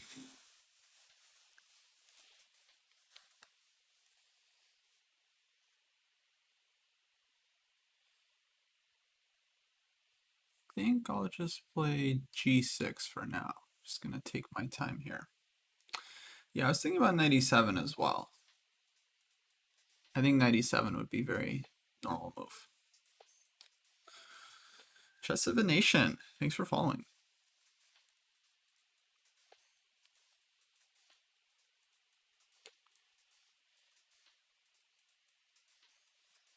But I thought 97 kind of makes things easy for white. He can trade, put his other knight on d5. I wasn't sure exactly why I'm allowing him to simplify.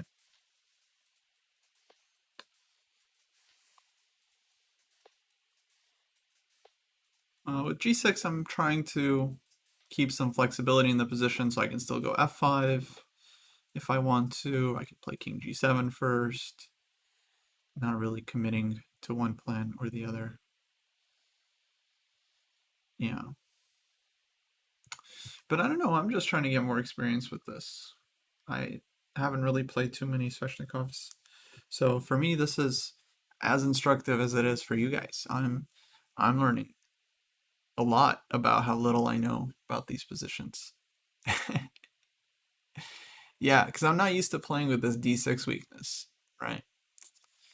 Finding compensation for it.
Let's bring the rook back.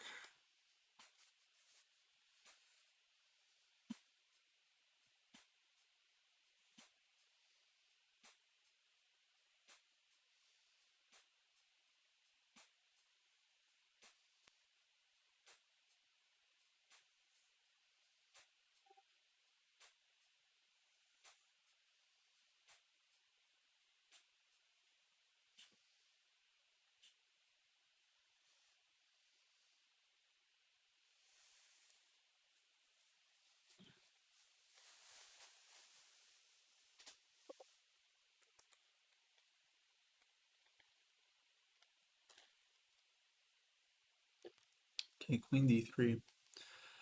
I think white could have taken this one actually. And that would have been a pawn. Yeah. But too slow. You snooze, you lose.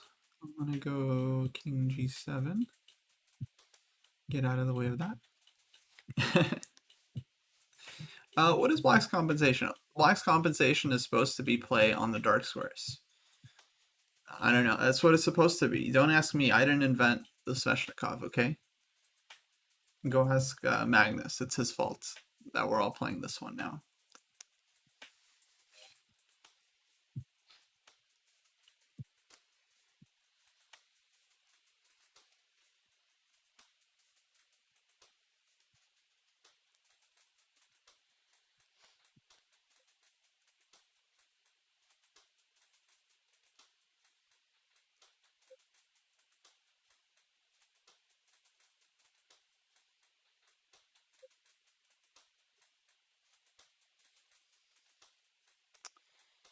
H3.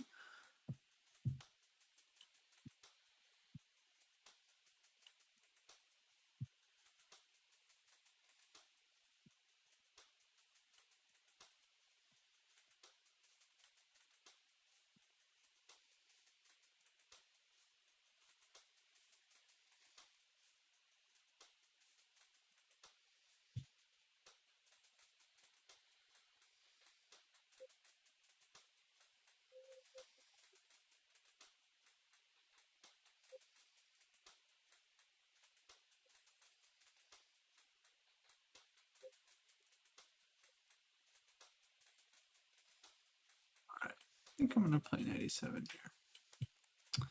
It's nice just not doing anything on c6.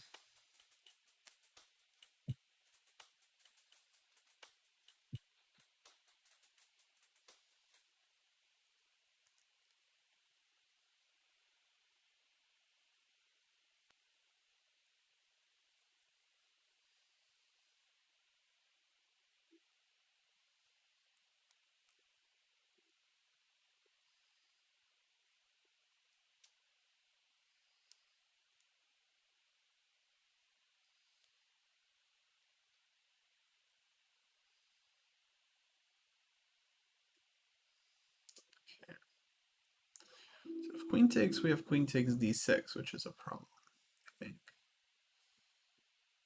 Takes.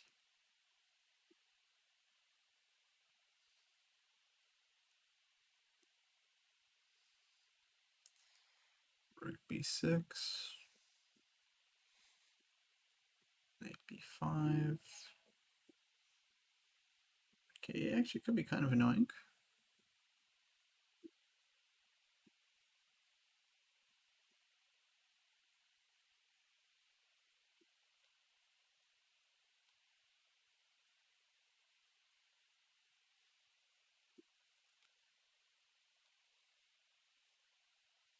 Is it enough? I don't know, let's try it. We're gonna kind of bluff it. But I think on queen d6 I can trade and go rook b6. Cause some drama for white. A lot of pins in the position.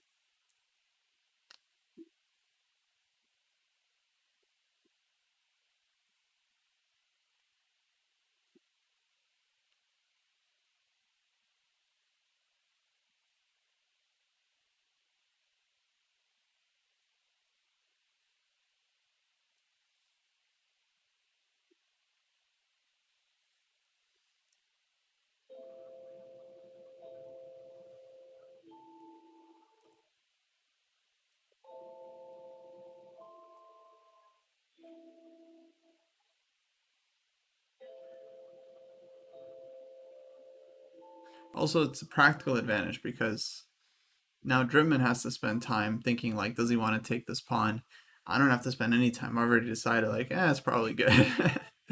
All right, queen takes d6. Well, now we're gonna have to prove this one. So let's play here. And on knight c4, I want rook takes a6, yeah? So white's gonna have to come up with something else. Rook d1, we have rook d8 or bishop b3.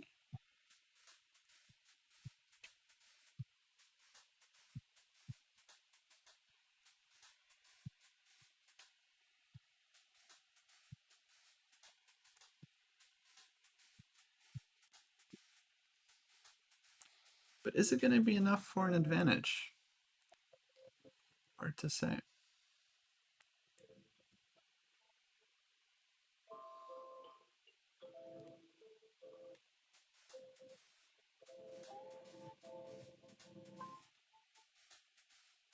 Yeah, definitely kind of a intuitive sack. Okay, knight b7.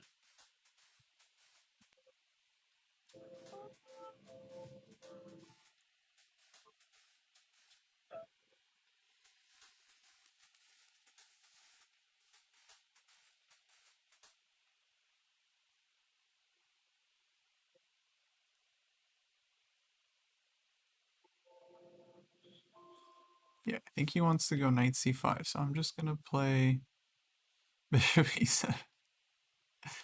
I'm just gonna cut the knight off because I think rook a8, knight c5, white is kind of holding there.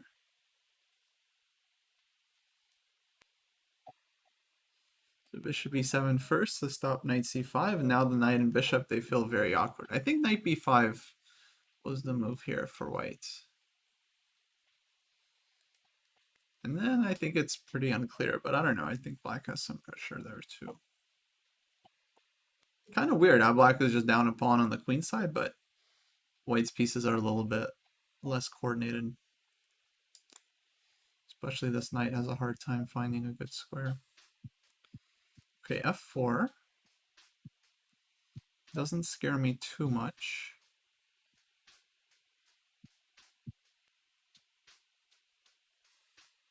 Let's see, can we go bishop c8 here? Just take a piece? Am I just going to have to take a piece here? I think so.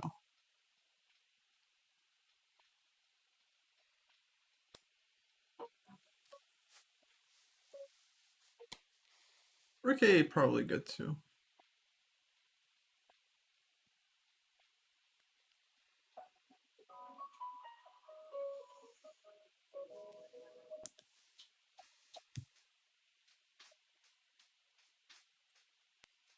But I like this one. See, two bishops, guys. See? Two bishops advantage.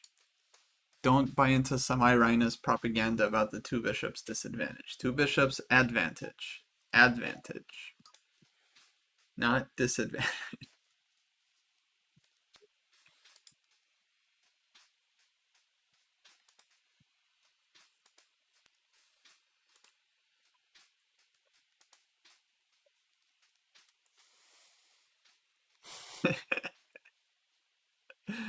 Yeah, Wayne Brady, exactly.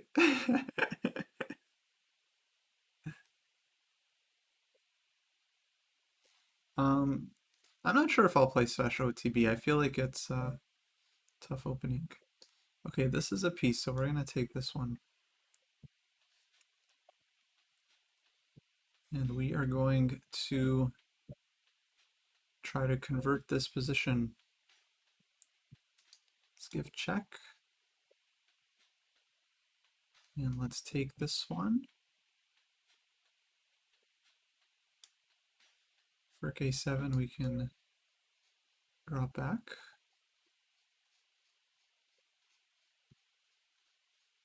Can also maybe do something else, but I think dropping back is good enough. Well, let's be careful here.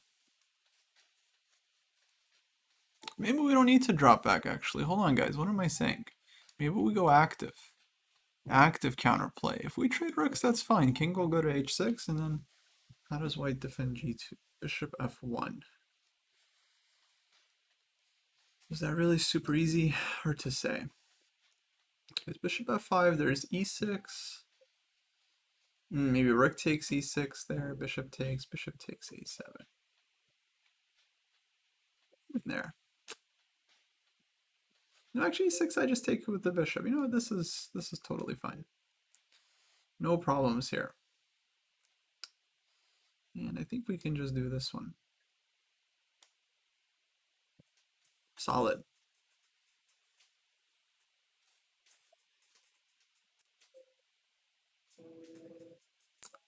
Bishop d3, and now let's drop in with the bishops. Or should we go rook b2 first? Let's go rook b2 first. And then returning this one and the rook.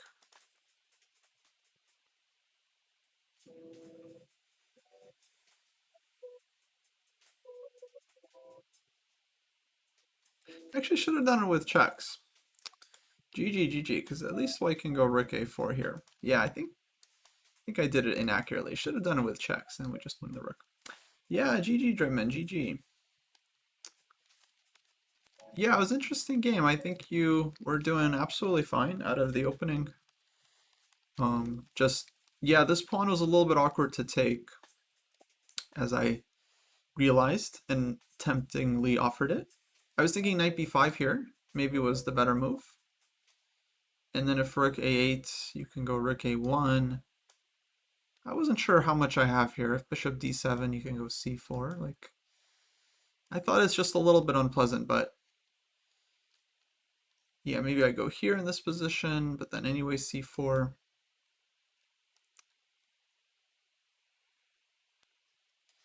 Not clear if black can really get more than just the pawn back.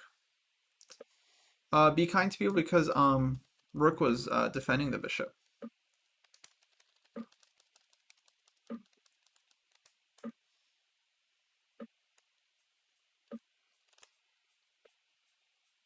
G4 instead of taking the pawn.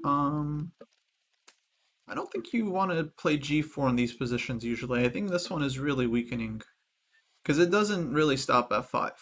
Like I could just play F5 now and it's actually uh, if anything, more dangerous for white because now black has more potential to open up lines here. So to me, it looks like it might just make things worse at first glance. I don't know, maybe you can take on d6 here or something, but even if I take a move to defend the pawn and then play here, yeah, it doesn't really, I think it doesn't really stop it, right? Like, let's say takes queen g3 and then just like king h8 and rook comes to g8. And yeah, here I think the dark square bishop is pretty good. Like positions opening up, but for black's pieces it feels like. Oh yeah, you had knight takes d6 here. So g6 I think was not right. Because we could have taken this one. And then if queen takes, knight f6. So I don't know, I was gonna play I think I was just gonna play king g7 and pretend like I sacrificed it. But I think white should be at least fine after something like this.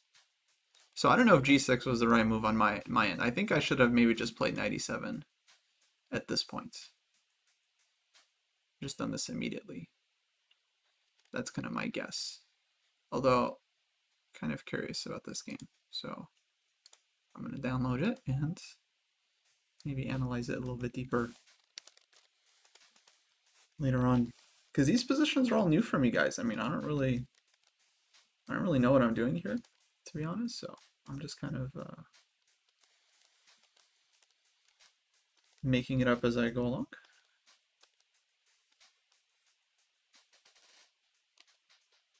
Yeah, I think 97 was the right move.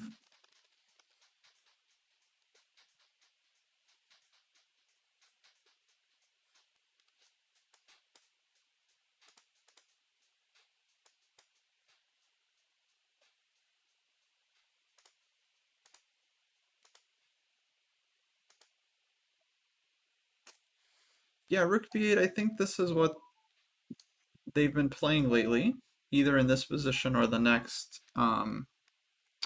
The idea is to kind of discourage white from playing a4.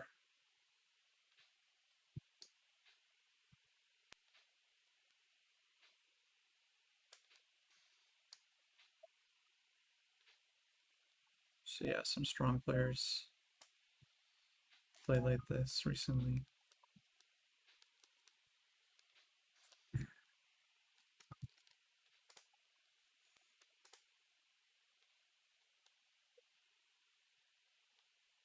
Yeah, fun game.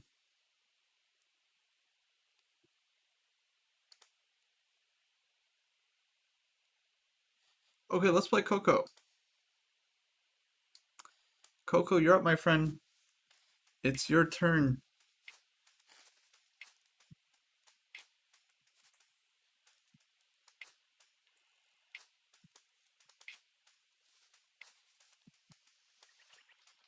Let's play knight f3.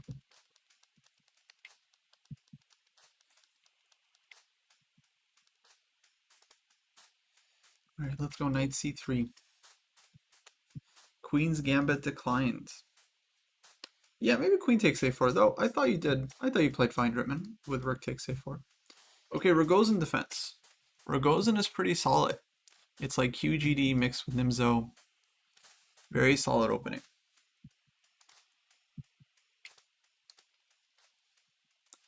c6, I'm just going to develop here. Get my pieces out. 6, let's bring this guy back.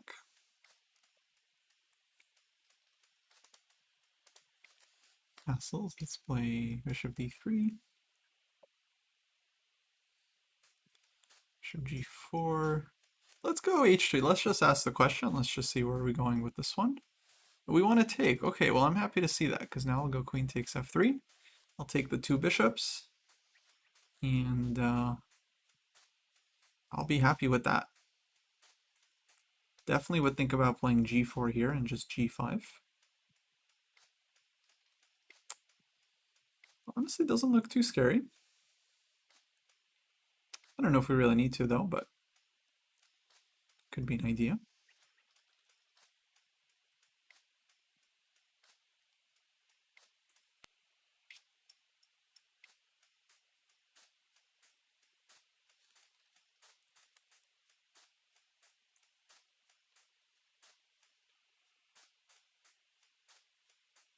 Yeah, let's go g4, guys.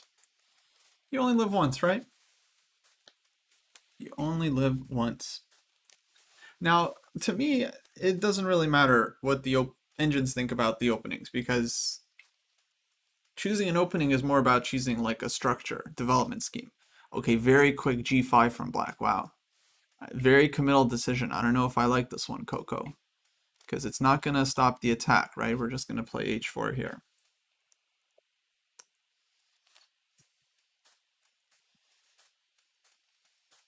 But yeah, but the thing about the engines is they don't really know everything, right? So it's hard for them to really understand opening positions, and they're just spitting out somewhat random numbers.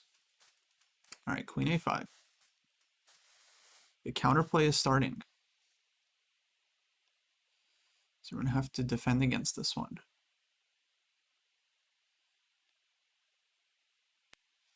If rook c1, there's queen takes a2. That's kind of annoying. Could play king d2, but I'm not sure that's so good. But maybe.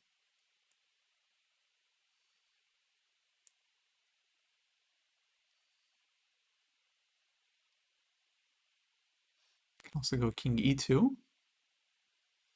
Just sacrifice the pawn.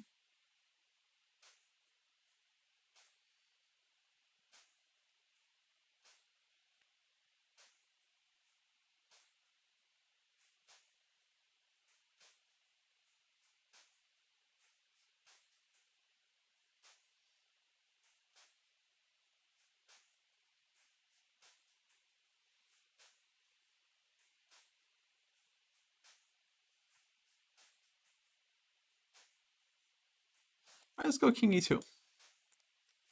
Once again, we are having fun.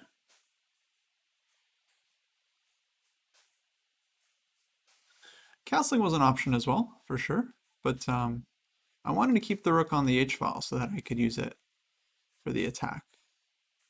All right, so let's take this one. And this is kind of an annoying threat, yeah? So let's play rook c1, and then queen b4, we get the nice tempo with rook c2. Queen b2, we get nice tempo with rook c2. And then we finally get our h4 move in. So this is what we sacrificed the pawn for, this one tempo to get our h4 attacking idea in.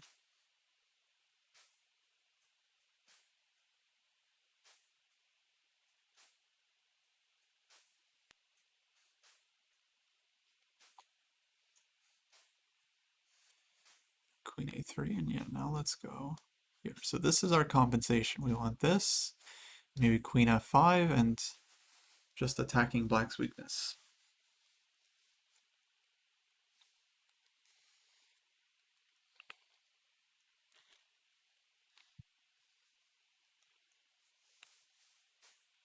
But yeah, I think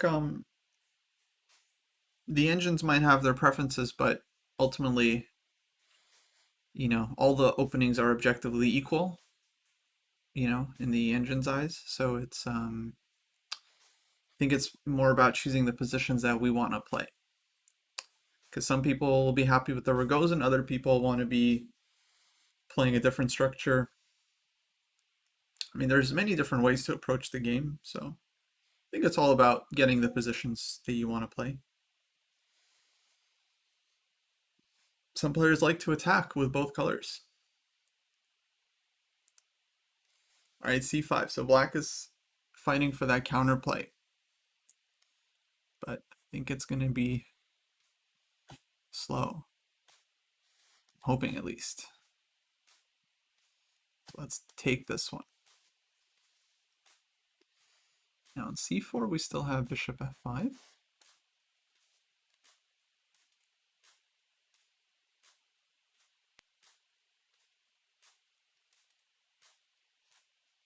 Yeah, knight e4, I think I take there.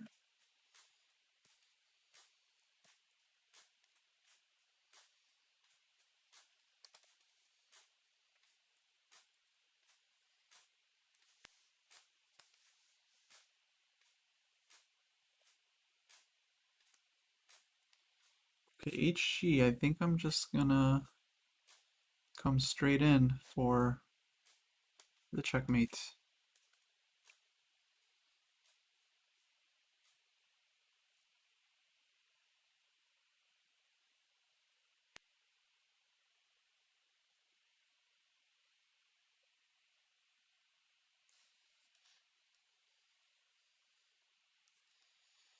All right, that's gonna be a very GG.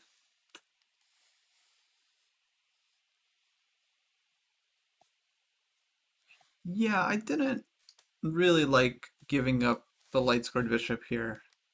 I feel like the light squared bishop is a good piece for sure.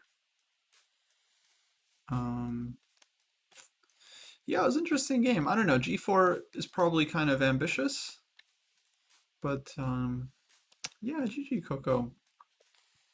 Did you see the checkmate? Oh man, that was my one idea, try to checkmate. But Coco, you played so fast here, man. You know, if your opponent plays g4 on you, you have 9 minutes on your clock. Ooh, I don't know about g5. I think that was played very quickly, Coco. You're making big decisions here. Very quickly. And then all of a sudden we reach this position and who knows, we could be getting mated, we could be okay. But yeah, it felt like White's attack here is pretty good overall. So it might have been, I don't know, might have been better to avoid this. Yeah, so maybe something like rook e8 here, for example, and then if g5, maybe knight e4, something like this, you know. You have a lot of potential ideas here. A lot of stuff worth thinking about. Lots to calculate. Very important to spend our time when the position is sharp. Okay, I'm sorry, Coco. I'm sorry. I was just trying to give some advice. Yeah, it's super late for you. I didn't realize, man, 3 a.m. Dude, go to sleep. All right, let's play Samuel. I just did a lesson with Sam.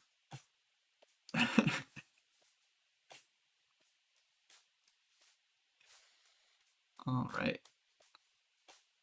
We're getting the English. Samuel's favorite.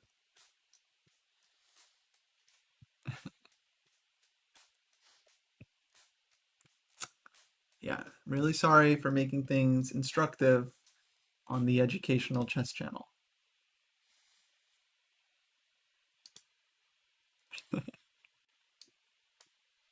That's my bad.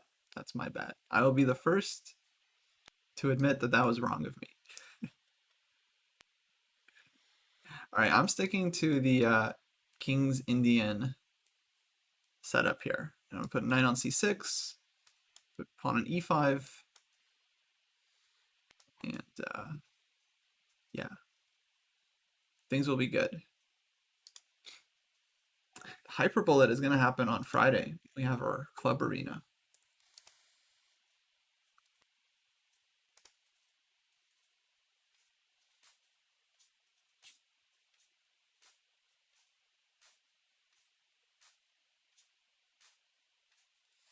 All right, let's go e5. Yeah, I'm not a huge fan of the Dutch Munin Krok. So I'll probably stick to my main openings.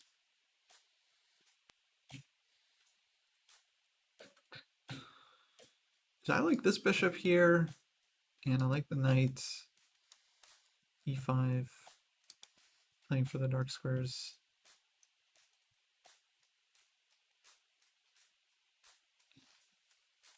No, I didn't see the Wesley match, no. Was it good? Wesley Alireza? It sounds interesting.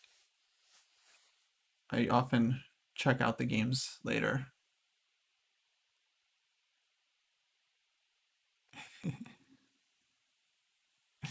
Yeah, I'm really sorry to all the Dutch people.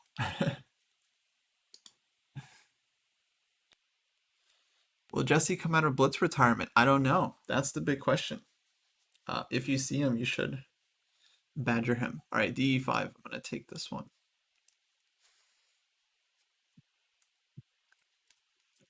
Bishop G5. Let's go Bishop E6.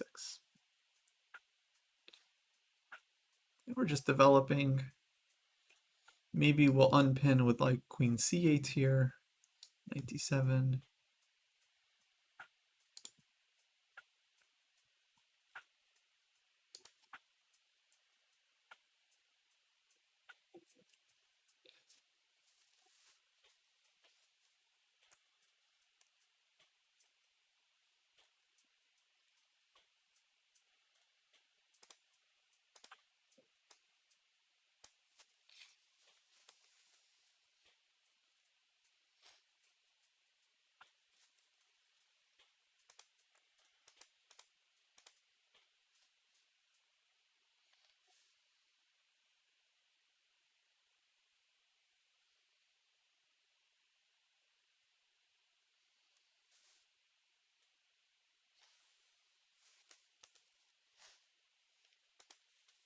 Whoa, TX mate, 7 months. Thanks so much. All right, B3, that makes sense. Defending the pawn. Now I'm wondering if we can go E4. E4, knight D2. I'm not so sure.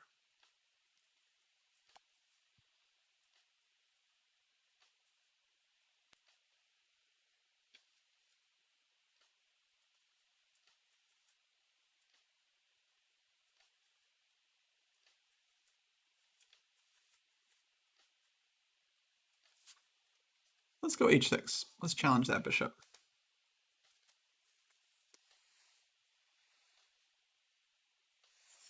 Hey, Mr. Jingles, how's it going? Welcome to the educational chess stream, where you guys should go when you want to get better at chess. This is the place. Oh, so much happening, man. I got a tournament coming up. I'm going back to St. Louis next week. Got courses and stuff. New stuff we're working on. There's just not enough time. When they come out with a new patch for Life, they really should add more hours during the day for Life 2. I think 36 hours would be boss. If we can get 36 hours a day, 8 hours of sleep, could get so much done.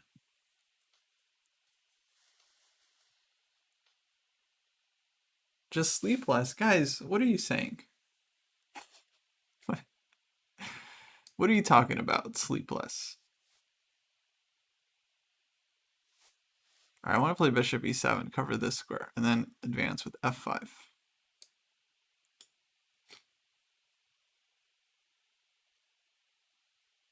Three to 4 hours. Well, not everyone can survive on 3 to 4 hours of sleep, okay? I'm sorry, but I'm not going to apologize for needing more sleep. 3 to 4 hours. Okay, queen c1, very tricky. I'm going to go king g7.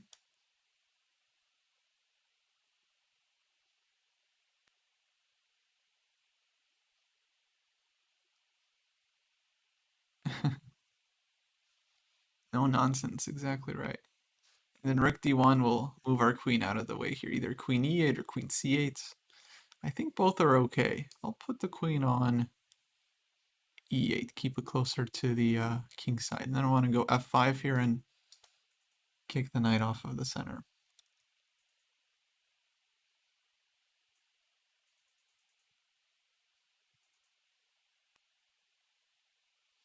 You could go to Mars. Yeah, that's true. Maybe we'll go to Mars.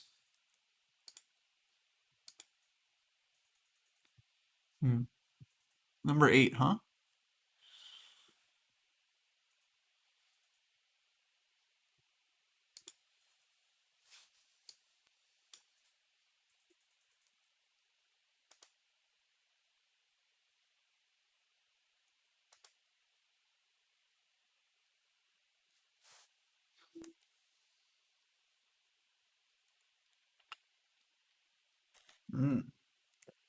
Queen b2.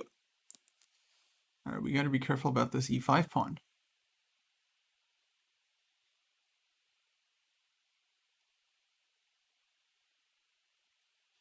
All right, I think I'm gonna have to do it, guys. Avert your eyes. But it had to be done.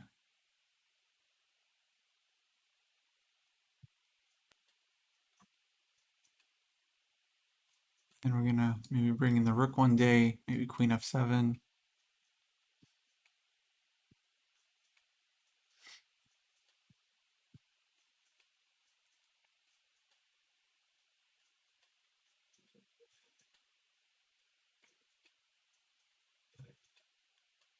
Maybe get the king off of the diagonal. And then one day we'll push f5.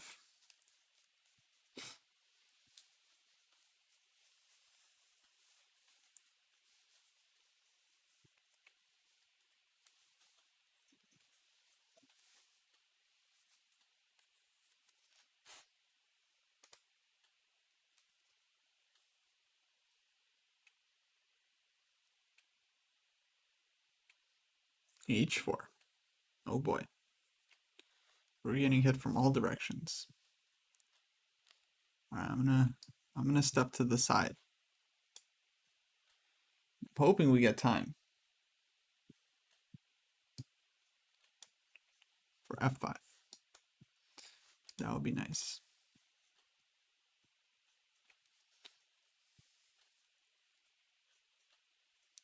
All right, queen c2.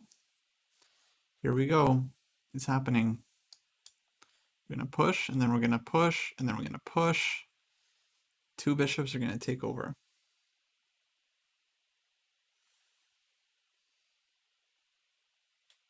Hey, Giant Slalom. 5 gifted subs. Thanks so much.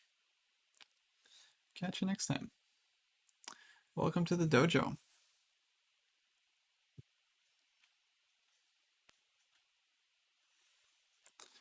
All right, knight c3. Now I think I want to push e4. Get everything going.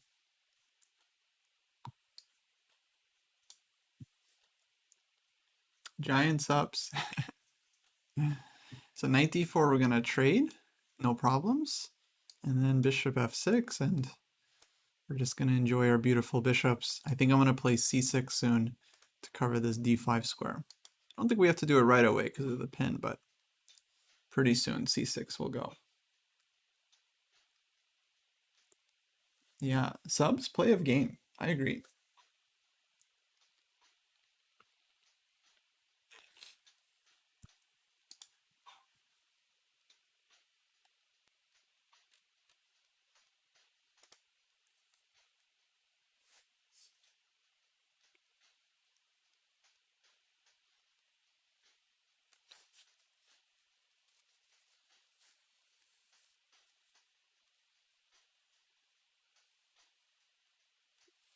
Rook d2.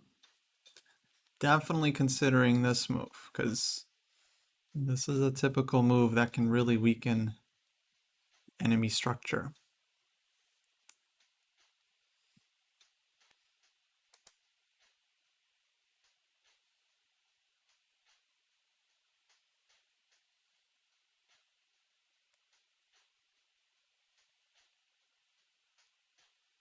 Yeah, let's go after the dark squares.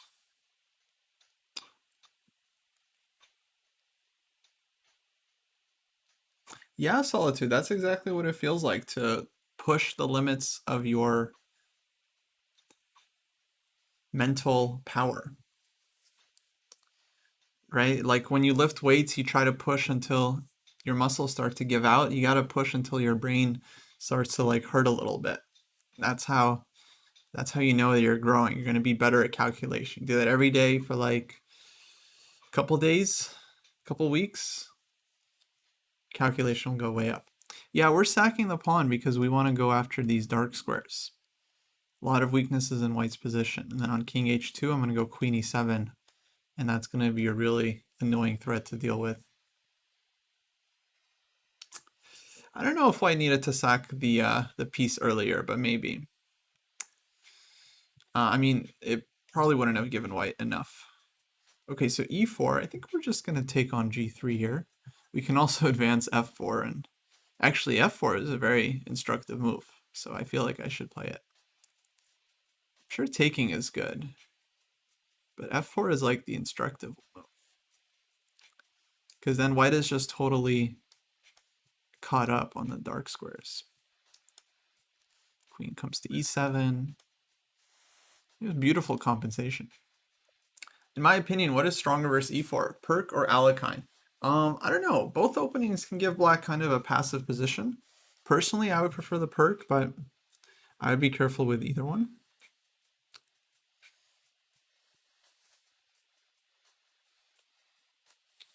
Okay, knight d5. We could take the knight, but we also don't really have to, right? We're controlling the knight. Nothing is under attack. So we can just take that one and then try to get an old queen d8, queen takes h4 action, a little switcheroo. If we can get this in, I think we're going to be doing pretty good. There's also a rook hanging on a1, but we don't have to talk about that. That's not important. All right, maybe now it's important.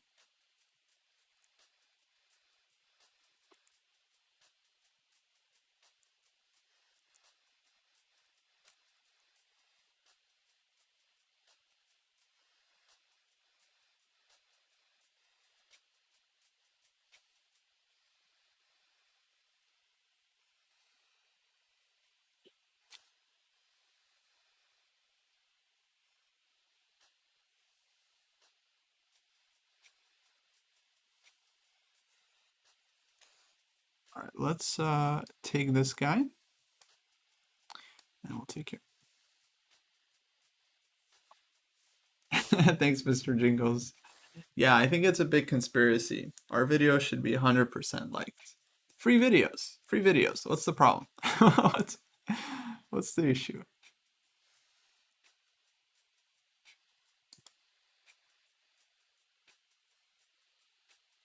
We can also think about this plan, of course. Very strong. Playing on the dark squares.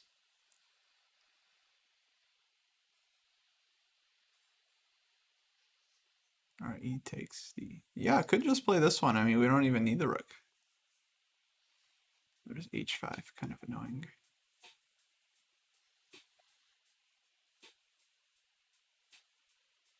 All right, we'll take the rook. We'll take the rook. But yeah, this one was probably good too. Just h5 was a difficult move to deal with. Now we got this one, and yeah, should be good. All right, bishop h5. I think we're gonna come in with our own counterplay, yeah?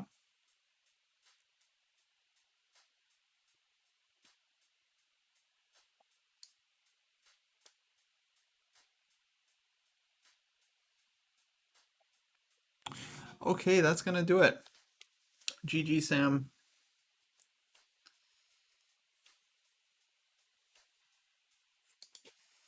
That was a fun one. All right, let's play TX Mate. And then I think we might call it a night. All right, we're gonna go d4. Yeah, GG, Samuel, appreciate it. TX Mate, it is your move. All right.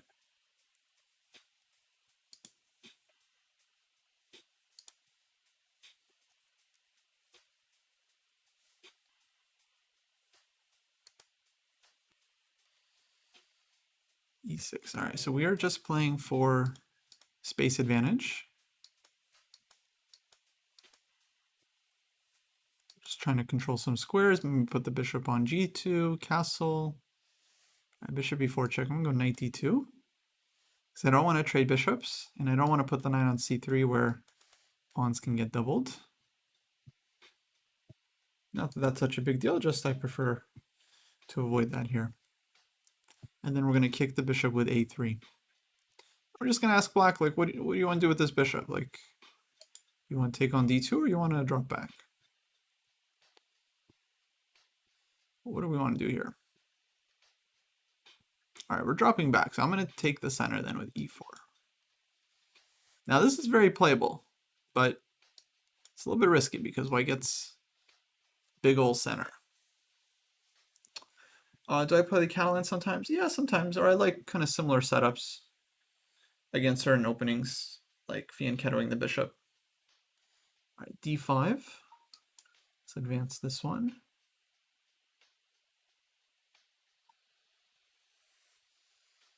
And then we're going to bring the bishop out to d3 next. Queen's coming to c2. And we're going to be aiming at the king side. Some king side play.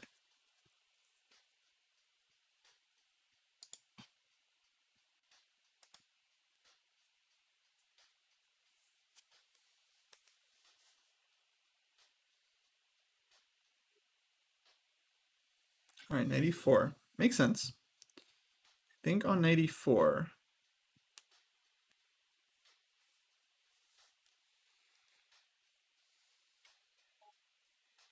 I think I want to go queen c2 here and just encourage black to take on d2.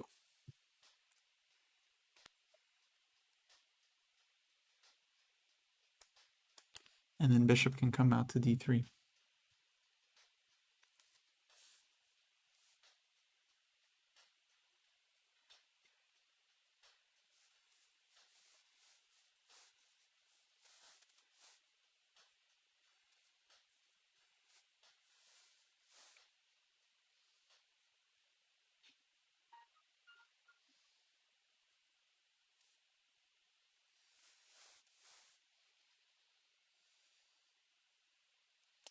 I am Attia from Hungary. Yeah.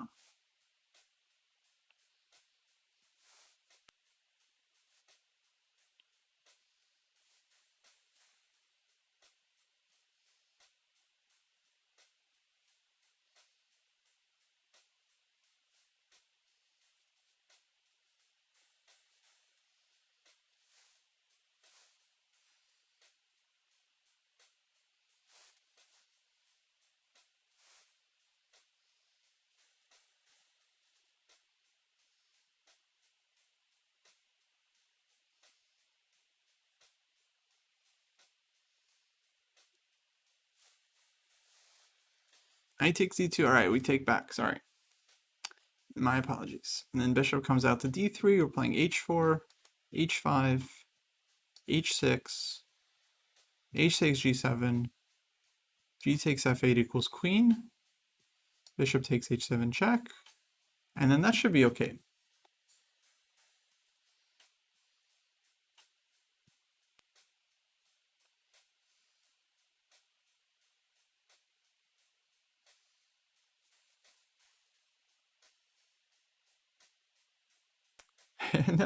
No disrespect taken.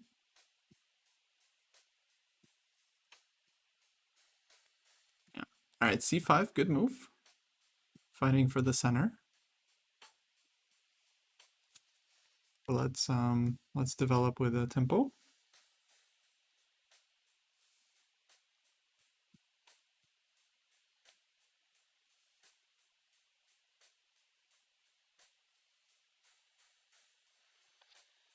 G6. Think I'm just gonna go h5 here, or h4, excuse me, and then h5.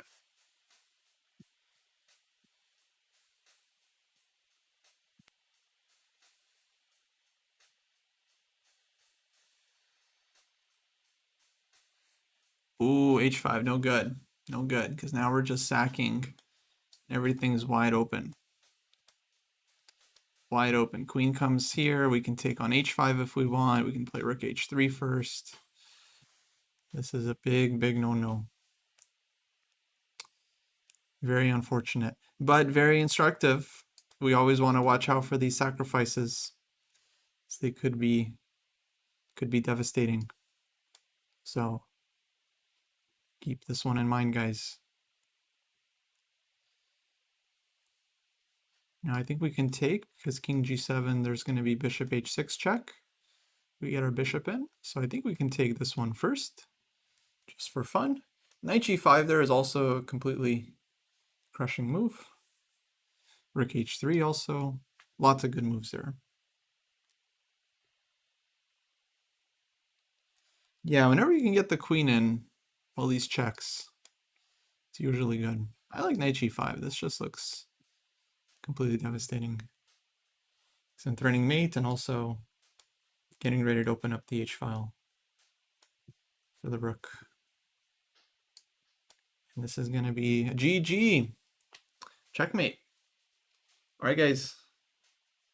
I think that's going to be it. Good game to end the stream. Textbook. Art of Attack.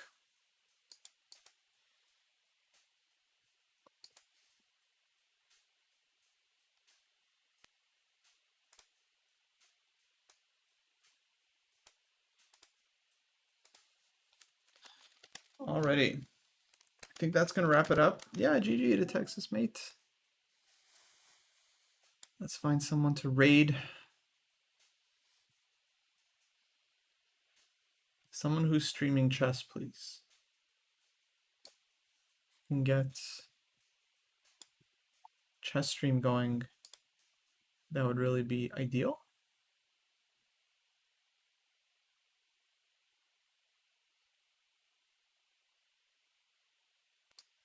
Yeah, thanks for the game. Absolutely.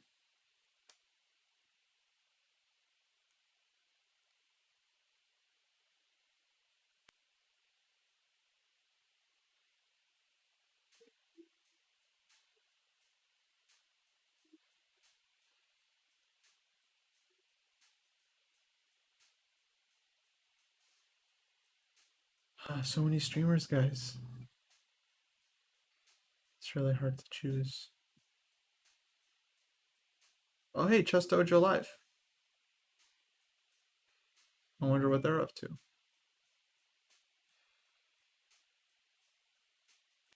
Oh, wait, that's us. Can't raid your own channel, huh? Unbelievable. Wow, so many people streaming chess. It's crazy.